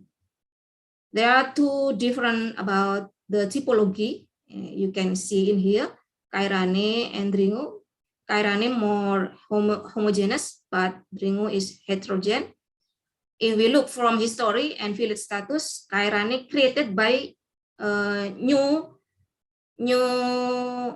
order baru, yeah, new order government created by new order government using program about Desa Gaya Baru, program Desa Gaya Baru. This is different with in Java because Java many have acknowledged village from the history, from because the milestone of regulation on village IJO and FIA-UB in Lasi Gemeente Ordonansie. This is a Dutch occupation and regulated about village at that time. And then what is it, the village government system in here?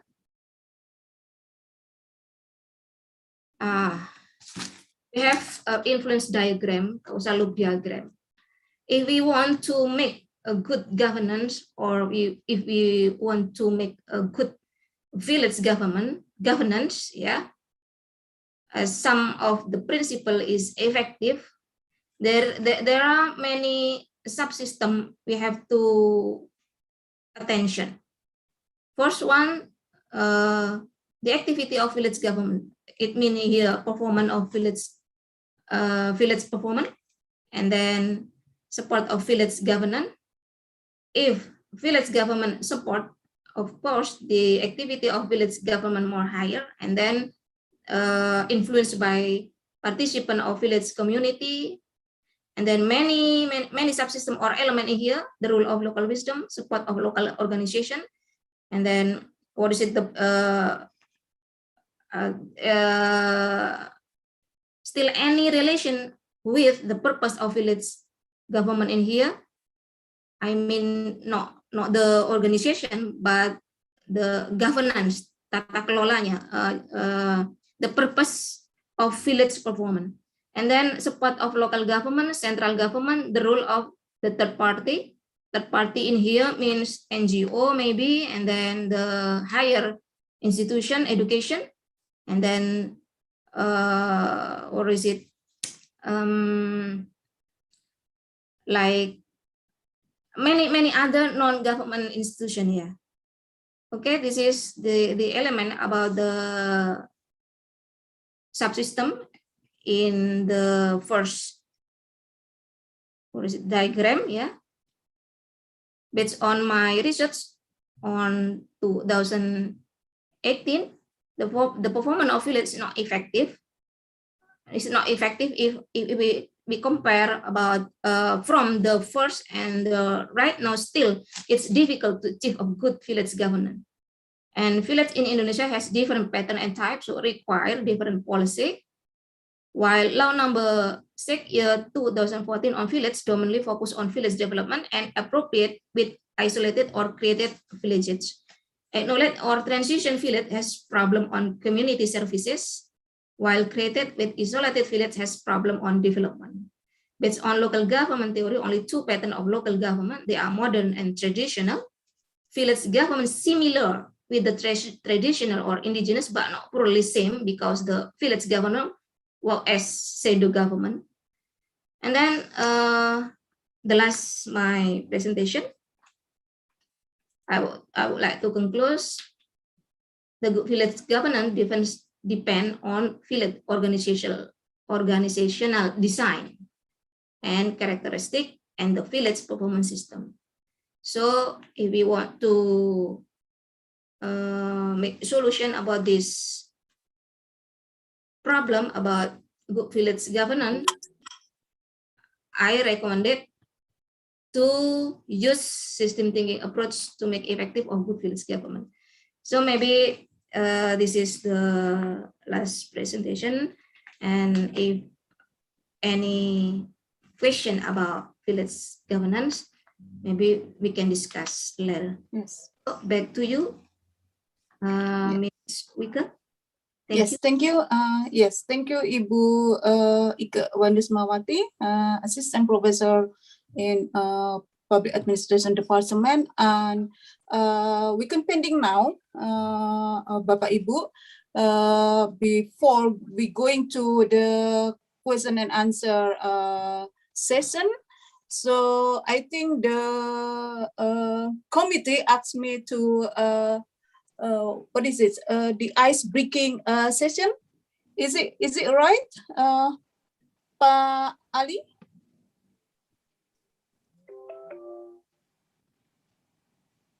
Hello, hello there. Hello. Yeah. Yes. Now Is you it can run now? ice We can breaking. start. Yes, we can start now with the ice breaking.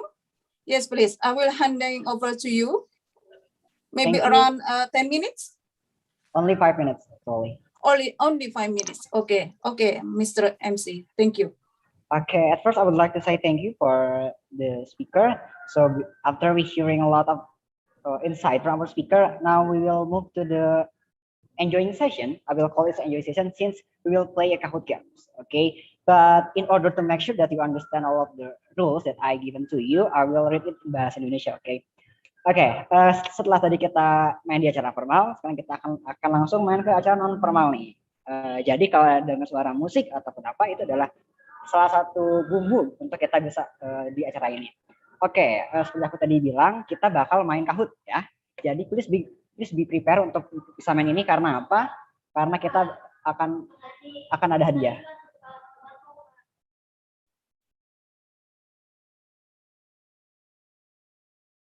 Oke, jadi kita akan langsung mulai aja ya rules-nya.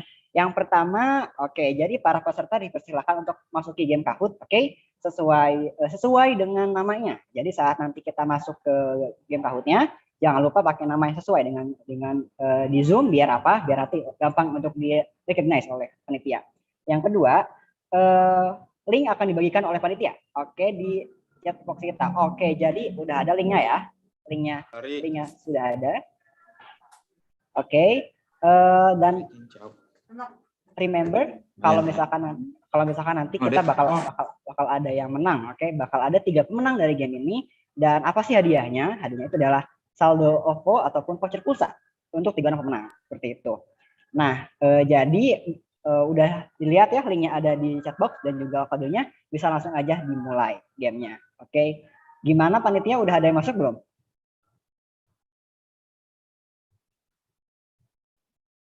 Oke, semuanya bisa langsung masuk main game ya. Oke, everything is clear. Oke, thank you. Oke, jadi semuanya silakan main game. Semuanya lumayan nih, nanti kita bakal dapat hadiah, pulsa ataupun OVO. Lumayan lah buat beli GoFood, Grab, buat beli Grab. Oke. Oke, nanti Terus aku juga mau reminder yang nanti menang itu bakal di-announce ya di akhir session. Jadi make sure kalau kalian yang menang terutama untuk stay around di Zoom ini karena nanti kalau kalian menang tapi kalian nggak ada, hadiahnya akan kita allocate ke next winners seperti itu. Oke, the game starts now. It only take 5 minutes.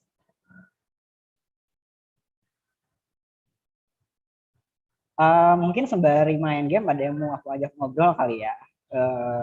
Untuk bisa cariin suasana ini nih. Oke, aku mau nunjuk salah satu. Kalau bisa sambil main ya, kalau nggak apa-apa. Oke. Panitia kalau boleh tahu ini yang udah masuk main Kahoot berapa orang? Kita ada 641 orang.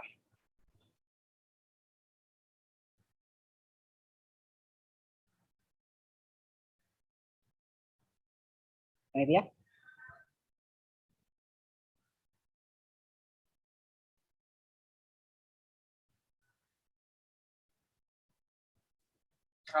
Tiga puluh tujuh. Maaf tadi berapa? Suaranya agak bergema tadi. Oke.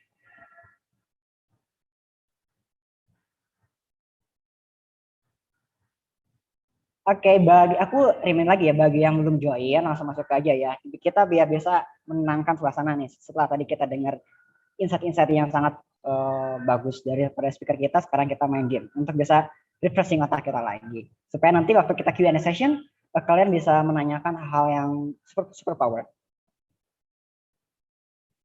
Oke, thank you karena udah di-remind sama komite kalau misalkan ini game sudah beres. So I will give the opportunity back to the moderator. So Mrs. Wike, you can take over now. Okay, thank you, Aulia Rahman. So I resume back this session, and we can start now with the question and answer discussion session. So if you,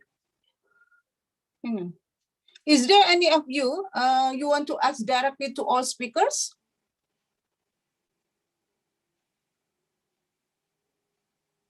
No,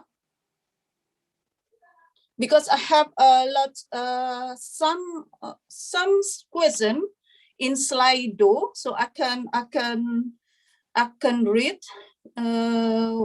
pelan-pelan. Yeah. I think number one, I think for Professor Jose. I think Brazil local government is important in global public administration discussion because of local participatory budgeting. So could you please explain the impact of such initiative to the citizen? Okay, thank you very much for this presentation. Well, engagement in civil life in Brazil, we consider very low.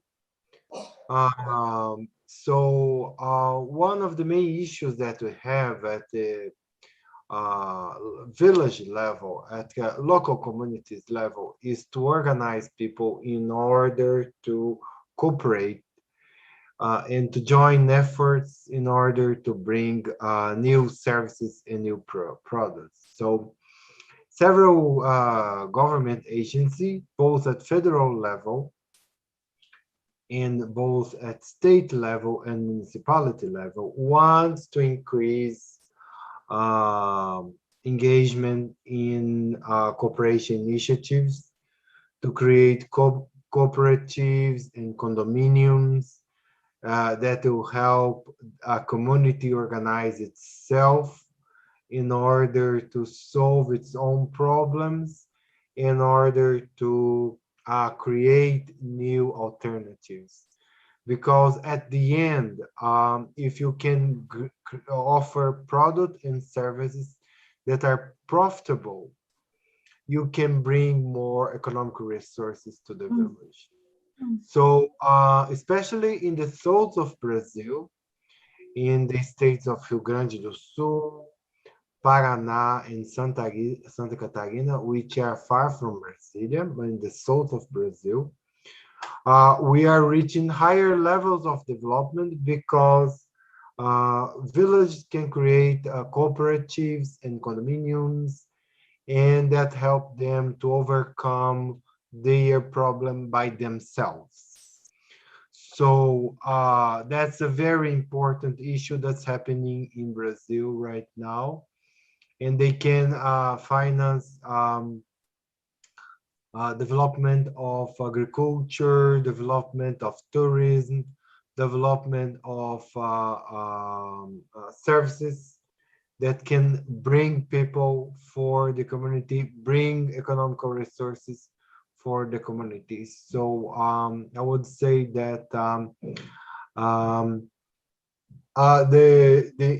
reality, the communities that are becoming more and more independent from services from state agencies and federal agencies are the ones that are getting better results. All right. Yeah. So, is there any? I think I can follow the question with how, to what extent the public community, maybe non-government association or non-government group, to get involved with the formulation of budgeting in Brazil? Well, that's a very interesting question, actually. Because the public resources are not that big. The communities are realizing that the best alternative is depend more on their own. So the government agency help them to develop the community, to create cooperative, to create condominiums. Condominiums is something new. Shared resources managed by a group of people, can be farmers, can be neighborhood, and that can create new services for the communities in terms of safety, and that's a very interesting thing. One of the most important thing that we had during this pandemic is that some communities managed to learn how to sell products and services through the internet. And that was really, really a big thing because with this pandemic and isolation, the communities that were able to develop a product and sell it through the internet were the one that could enjoy good opportunities for their communities development. So that's the issue that happened in the last 1 year and a half, and it was a big change. So several government agencies, especially the federal one, which has a state level agency, is SEBRAE. This was partner of the research here. We're trying to help to develop these capabilities to develop their trading channels through the internet. So it was a really, really big change. Thank you. I think, and there are one question for you, Professor Jose. The question is about Bolsa Familia programs. Is it right, the name? Yes. So Bolsa Familia program is essential social policy in Brazil. So does it have impact to alleviate poverty in rural area? Well, yeah, that's true. It's good to know that someone knows about Brazil. Yeah. Bolsa Familia is good. Good to know. Very, very interesting question. Yeah, we learn lots about your country policy. We study on it. Yeah. Yes. It started a long time ago, actually, when the federal government perceived they don't want intermediary between the federal budget and the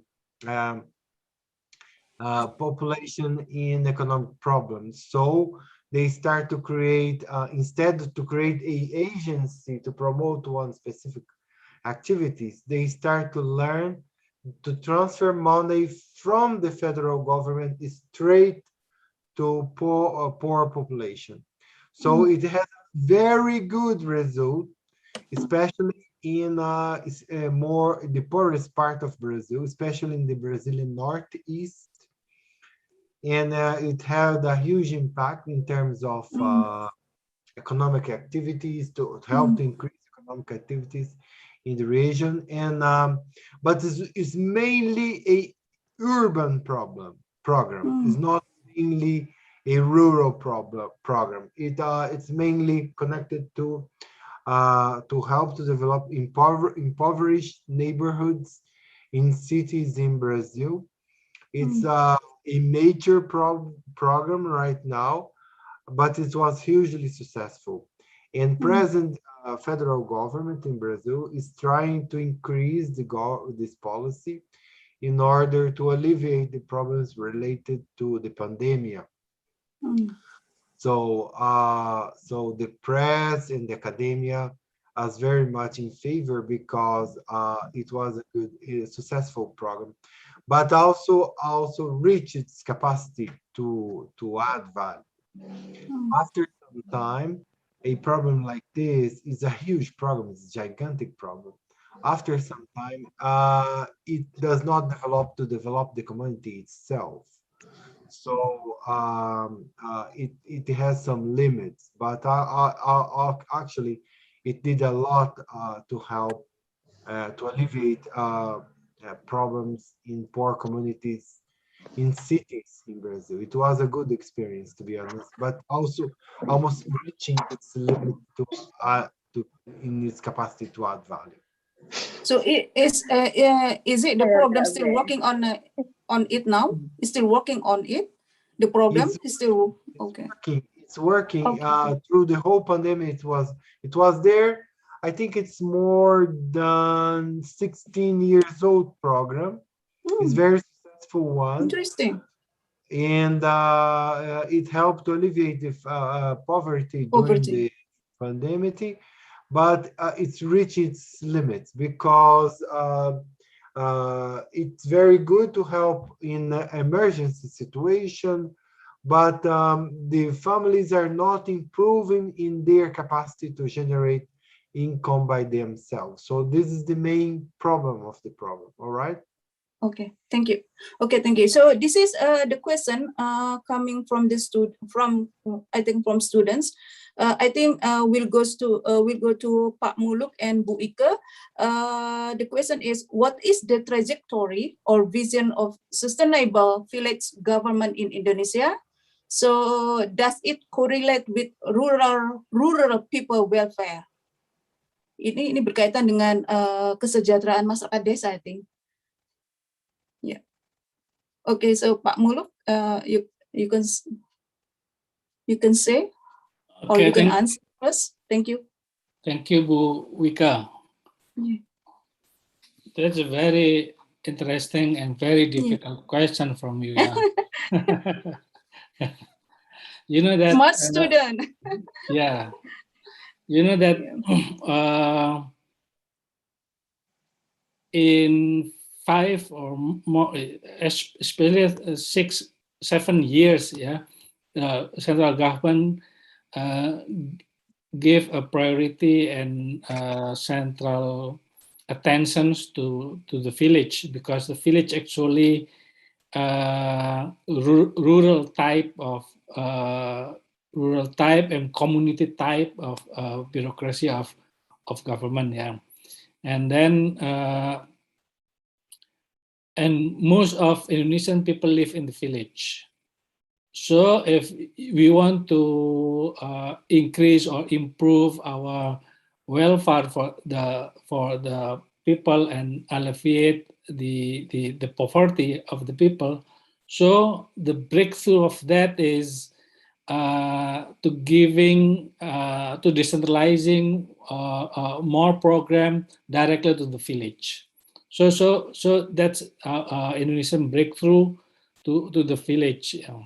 And then the important thing is how to empower the village. Empowering the village means empowering the people, actually, because the meaning of village itself is the people. Of course, this is confusing because there are many people always think about village and think about territorial or area, actually. But actually the meaning of village is the people who live in some area, rural area, actually, and most of them live in poverty, actually. So our central government policy is take a breakthrough and most of central government in alleviate poverty, in empowering the people directly to the village, such as our most of our national budget directly to the village, not pass from province or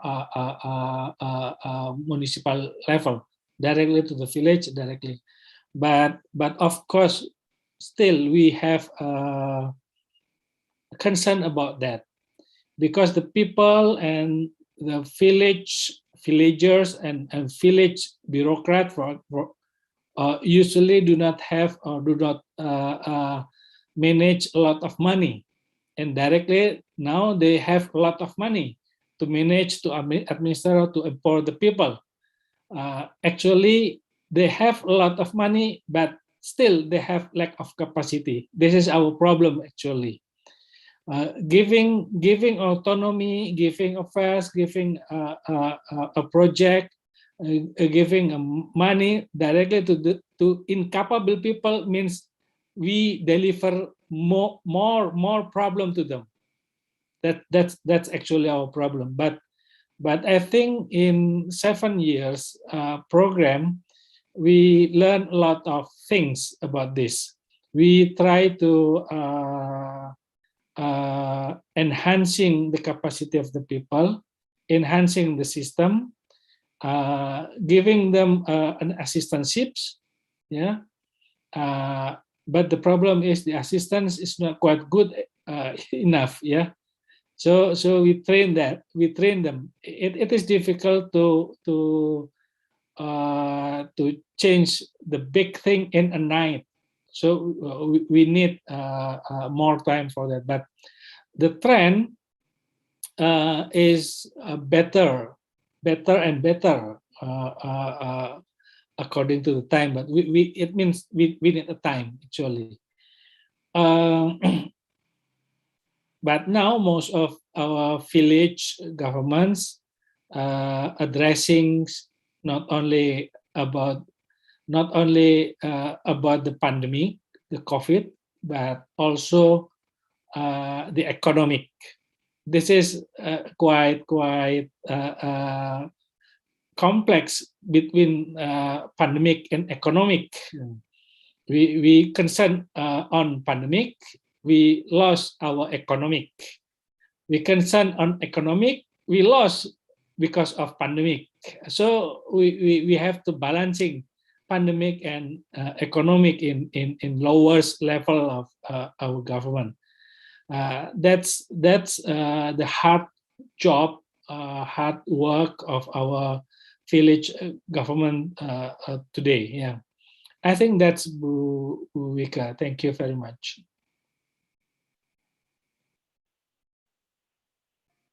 Mute still, Bu Wika. Bu Wika still mute. Bu Wika mute. Sorry.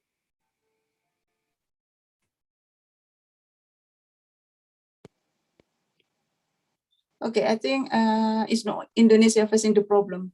I think Brasilia also facing the problem.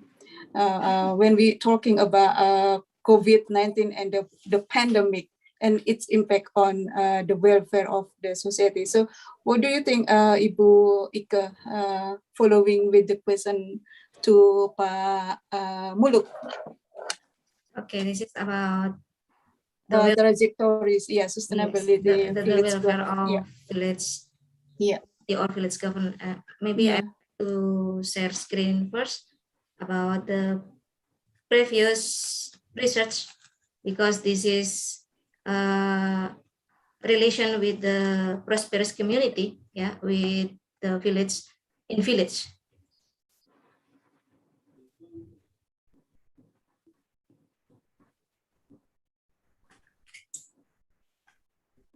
See my picture?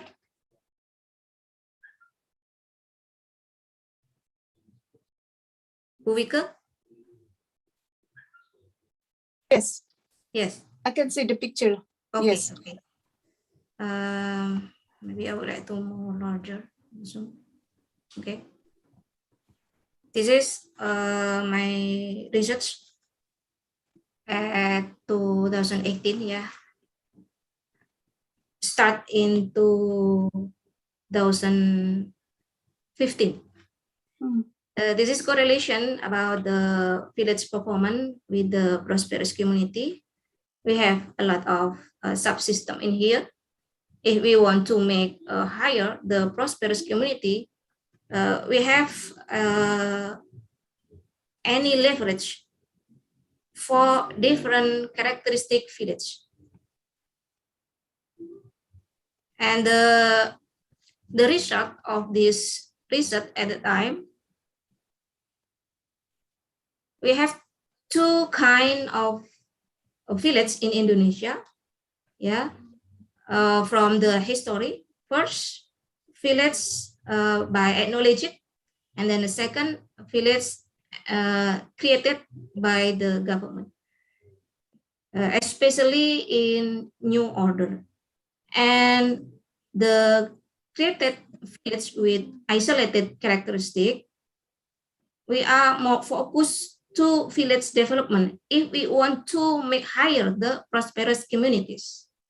But if the characteristic of village is acknowledged and more what is it, desa yang maju begitu ya, desa maju, or desa maju, the village performance, especially giving public service, is lebih difokuskan ke sana arahnya. Jadi if we want to make the prosperous community higher, depend on typology of the village. So not all the same law or not the same treatment. And then, and the last, my presentation, I have concluded, if we want to make prosperous communities or welfare and for the villagers, we have two kind of approach. First, political approach, and then a second, management approach. The political approach more to upgrade the organization village design, because the organization village not pure public organization like province, municipality, ya, kabupaten, kota, because the apparatus and then the personnel and then the remuneration or the penghasilan, ya, influence the performance of the village. This is if we want to look at the past, at the last order, we have law number 1 in 1965 about Desa Praja. Desa Praja make the village autonomy with small autonomy and giving decentralization from the upper government. But right now we have the village doesn't have a decentralization from upper government.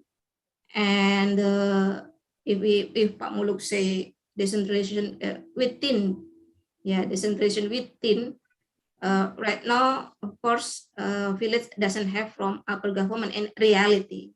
So from the political, if the government have policy to make small autonomy from the village, maybe, because this is a lot of research, yeah, a lot of research about village. The organization is the problem. And then this is from the political approach. Make to change the regulation about the tiers or the level of government in Indonesia. Not stop from municipality, but have to continue to village government. Make village government pure institution public, not pseudo government. Second, from management approach. So if you want to make higher the prosperous community, focus on village development and village performance. The village development more giving finance to build many infrastructure. This is appropriate with law the number 6 2014 right now, but this is different if the village more complex or more lebih maju, it's not appropriate giving a lot of money, but harus dikuatkan pada pelayanan publik. So this treatment will be make the sustainable development and make the community more prosperous. Something like that. Thank you. Okay, thank you. Thank you, Bu Ike. I think there is one question from Ronald. I think it goes to Professor Jose. He said, I want to know about how, I want to know about how the development planning system which is going on in Brazil. The student want to know about what kind of the process, maybe the formulation in terms of development planning system in your country, Professor Jose. Okay, actually it's very old, but it depends very much in the what kind of development plan. So we had actually a long tradition in rural development that works quite well. Brazil is now a major powerhouse in agricultural in the world. We are a major supplier of Asia, and we're increasing trade with Indonesia, Southeast Asia actually, but our main clients in China. And this government policy started in the 60s, and they were reaching success only in the 90s. It takes a long time. It's regarding rural development. In educational field were not so successful. We had a long tradition of educational policies in Brazil for development, but we had extensive educational system, public educational system, but with low quality and poor results. And in terms of health, we have several development policies for health, and they were very successful again. We had two main government agencies that take care of health issues. In most of the case, the successful public policies in Brazil were connected very much into create an agency that's able to develop technology and products and services that develop this field. So in both agriculture and health, we had two main federal government agencies that were successful to develop public policies. In education, I don't know why we are not so successful. We had a very extensive federal public university system in Brazil. And actually I'm part of one of these public universities, but the results in terms of educational are not so good. We're major in terms of science production in Brazil, but basic education is very poor. It's still very poor in Brazil, so it's several problems. Regarding village development, the policies were more recent. This policy to transfer public funds directly to poor population only started in the 90s, and it proved to be very successful policies. So different kinds of policy and different results along the time, okay? But we had a long tradition of government planning, but I would say that poor government planning, and because we had poor capacity to see the results of the policies. If you create a policy, a government program or project, you need not only to develop the program, but you need to evaluate the program. So we have a poor tradition in program evaluation. Government is very slow to perceive if the government program is working or not. So that's a fundamental issue regarding public administration, that we need to create capacity to develop the public policy through the programs, but we need to evaluate the programs to see if they are working or not. Sure. So a serious problem for us that our policy is very much attached to politicians, and so it's not a good thing. We need to be more dependent from politicians. That's a nightmare for us here. Okay. Yeah. Yeah. So interesting to hear about this, Professor Jose. I think I can see the raise hand symbol. So who will ask directly, asking the question? Yeah, I think I have a question. Yes, please. So could you please make it short, because we have time to run out. Thank you. Okay, thank you very much for giving the opportunity for me to, to have a question that I was wondering. I'm strongly interested with what the explanation of Professor Yose, that cooperative is, if I'm not mistaken, cooperative is one of the strategy in rural development in Brazil. Yeah. I want to know how far cooperative, the role of cooperative in Brazil to create welfare, generating income, poverty alleviation, and something else, and supporting the activity of village people, something like that. Because in Indonesia, actually, cooperation also foundation of the rural development for previous strategy, but because the strategy is not really successful, because many problems.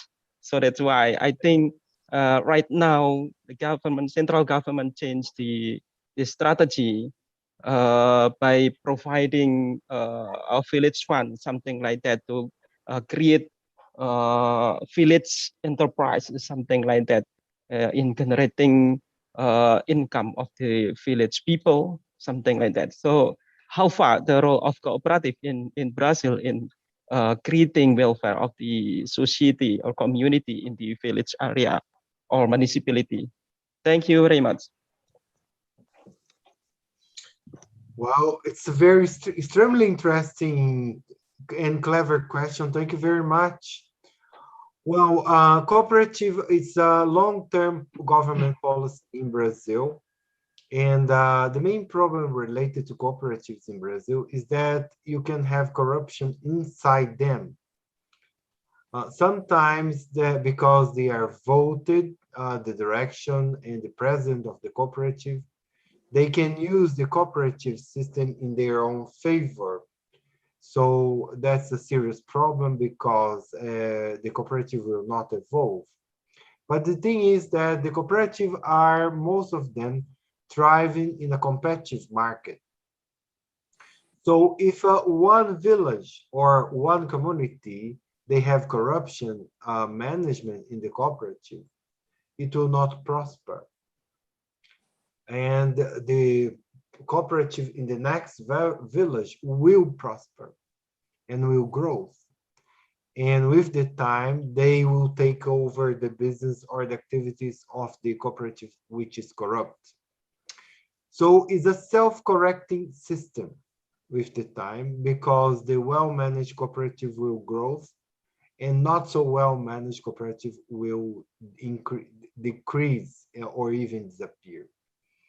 So they add value because they can bring, they are very much concerned about market opportunities. They want to develop production capacity. They want to develop new supply routes and new trading routes. They will find better sources of supply for fertilizers and products, and provide them for their rural producers, and they were also trying to find new alternatives for trading the produce in the cooperative area. So they need to evolve as organizations, all right?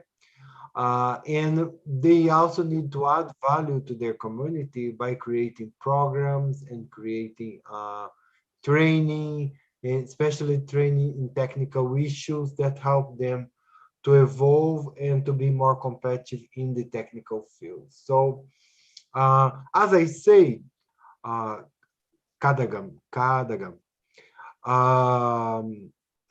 they're competing with each other. So the cooperatives in the south of Brazil are doing quite well because part of their culture. But the cooperatives in, let's say, in the Northeast are not doing so well. So they need some help from government agency in order to develop their management skills. But I would say that, but also condominiums. Condominiums are different from cooperatives. Condominiums is a group of producers or of villagers that form, let's say, shared resources. They are very good for, let's say, transportation and storage, and they can share the resources for a time. So they have the rules in order to join the condominium and enjoy and leave the condominium. Is a sort of cooperative, but it's different in terms of the structure. But the idea that's also prospering in some parts of Brazil. So I would say that development is very much connected to the capacity of the community to organize itself and to be less dependent of central government. So if you train the community to organize itself, I think we can have a better results. Thank you very much. Thank you. The time almost ran out though, but we still have one question. I think goes to Pak Muluk. Yeah. What is the difference among local government system in Indonesia in terms of human resource management? The system like a decentralization, the concentration, or the co-administration? Could you please answer in short? Thank you, Yeah. Pak Muluk. Good afternoon. Thank you, Bu Wika. Okay. Yeah. Decentralization means giving an autonomy to the lower level. Yeah. But the concentration actually still belongs to central government. Central government. But you know that when we organize, we make a structure. We have a regional office, for example. Yeah, that's similar to that. So still,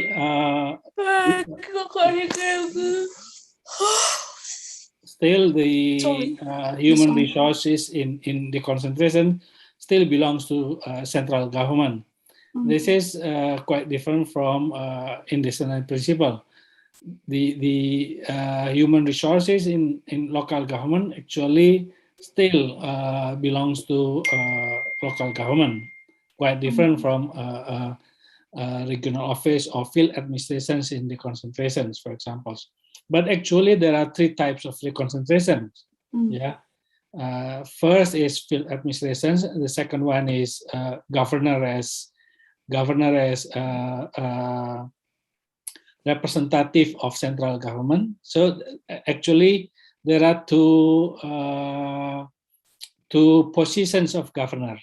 Governor as a head of local government, and governor as representative of central government. So actually, two positions of governor. One is decentralized principle, head of local government, and the other things, a governor as representative of central government is deconcentration principle actually. But this is only for governor. Yeah. Mayor and region do not have a position as representative of central government. But in law number 5 in 1974, mayor had a position as representative of central government. But in reform era, they do not have that position in the concentration. Co-administration actually combining the concentration and decentralization. And in co-administration, this is the functions of central government, but central government asking a help, assistantship to local government to conduct what central government functions. Actually, this is central government functions, but conducted by local government.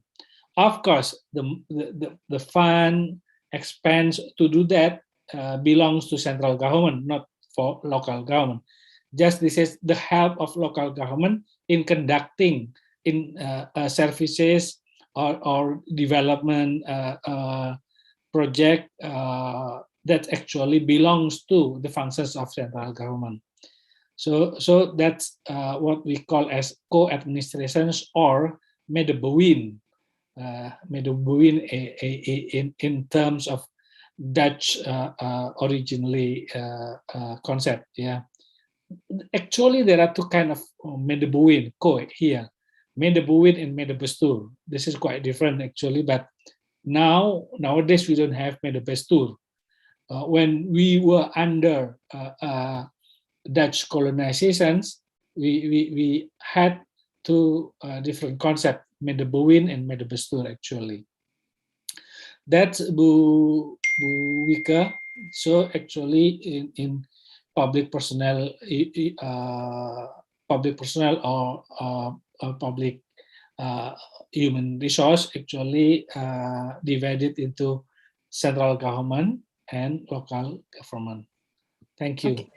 Thank you. So thank you. I think the committee is already finished now. So we close the question coming from the audience. Is it? Okay then. So yeah, thank you. So I think this it is.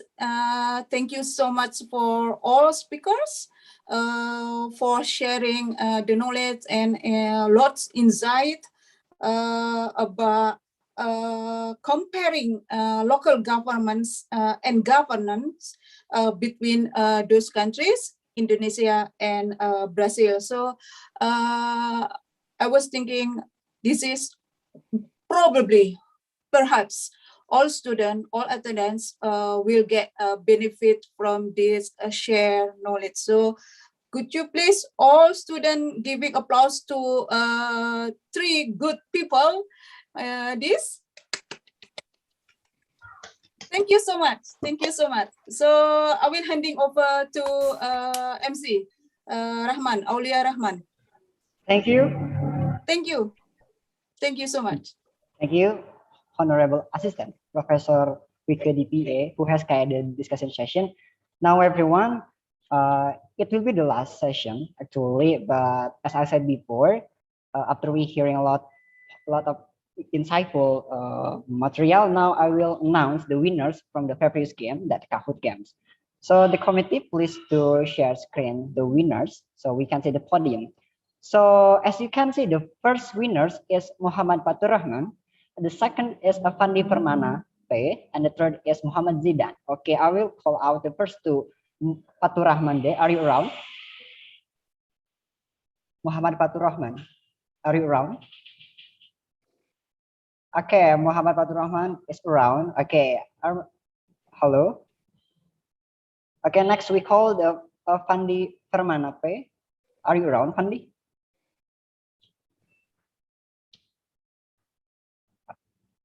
Hello, Fandi Permana P. If Fandi Permana is not around, so I will allocate the second stages to Muhammad Zidan. Okay, I will count in 1. Okay, 2. I'm here. Okay, thank you. No, okay. Fandi Permana. Actually, I call Fandi Permana. Okay, if Fandi Permana is not around, so I will call Muhammad Zidan. Muhammad Zidan, are you around? Yes, I'm Okay, here. okay, thank you, Muhammad Zidan. So Muhammad Zidan take over the second position. So the first position is taken by Fatur Rahman. The second is from for Muhammad Zidan, and the third it will be recognized by by Fauzan. Okay, Fauzan.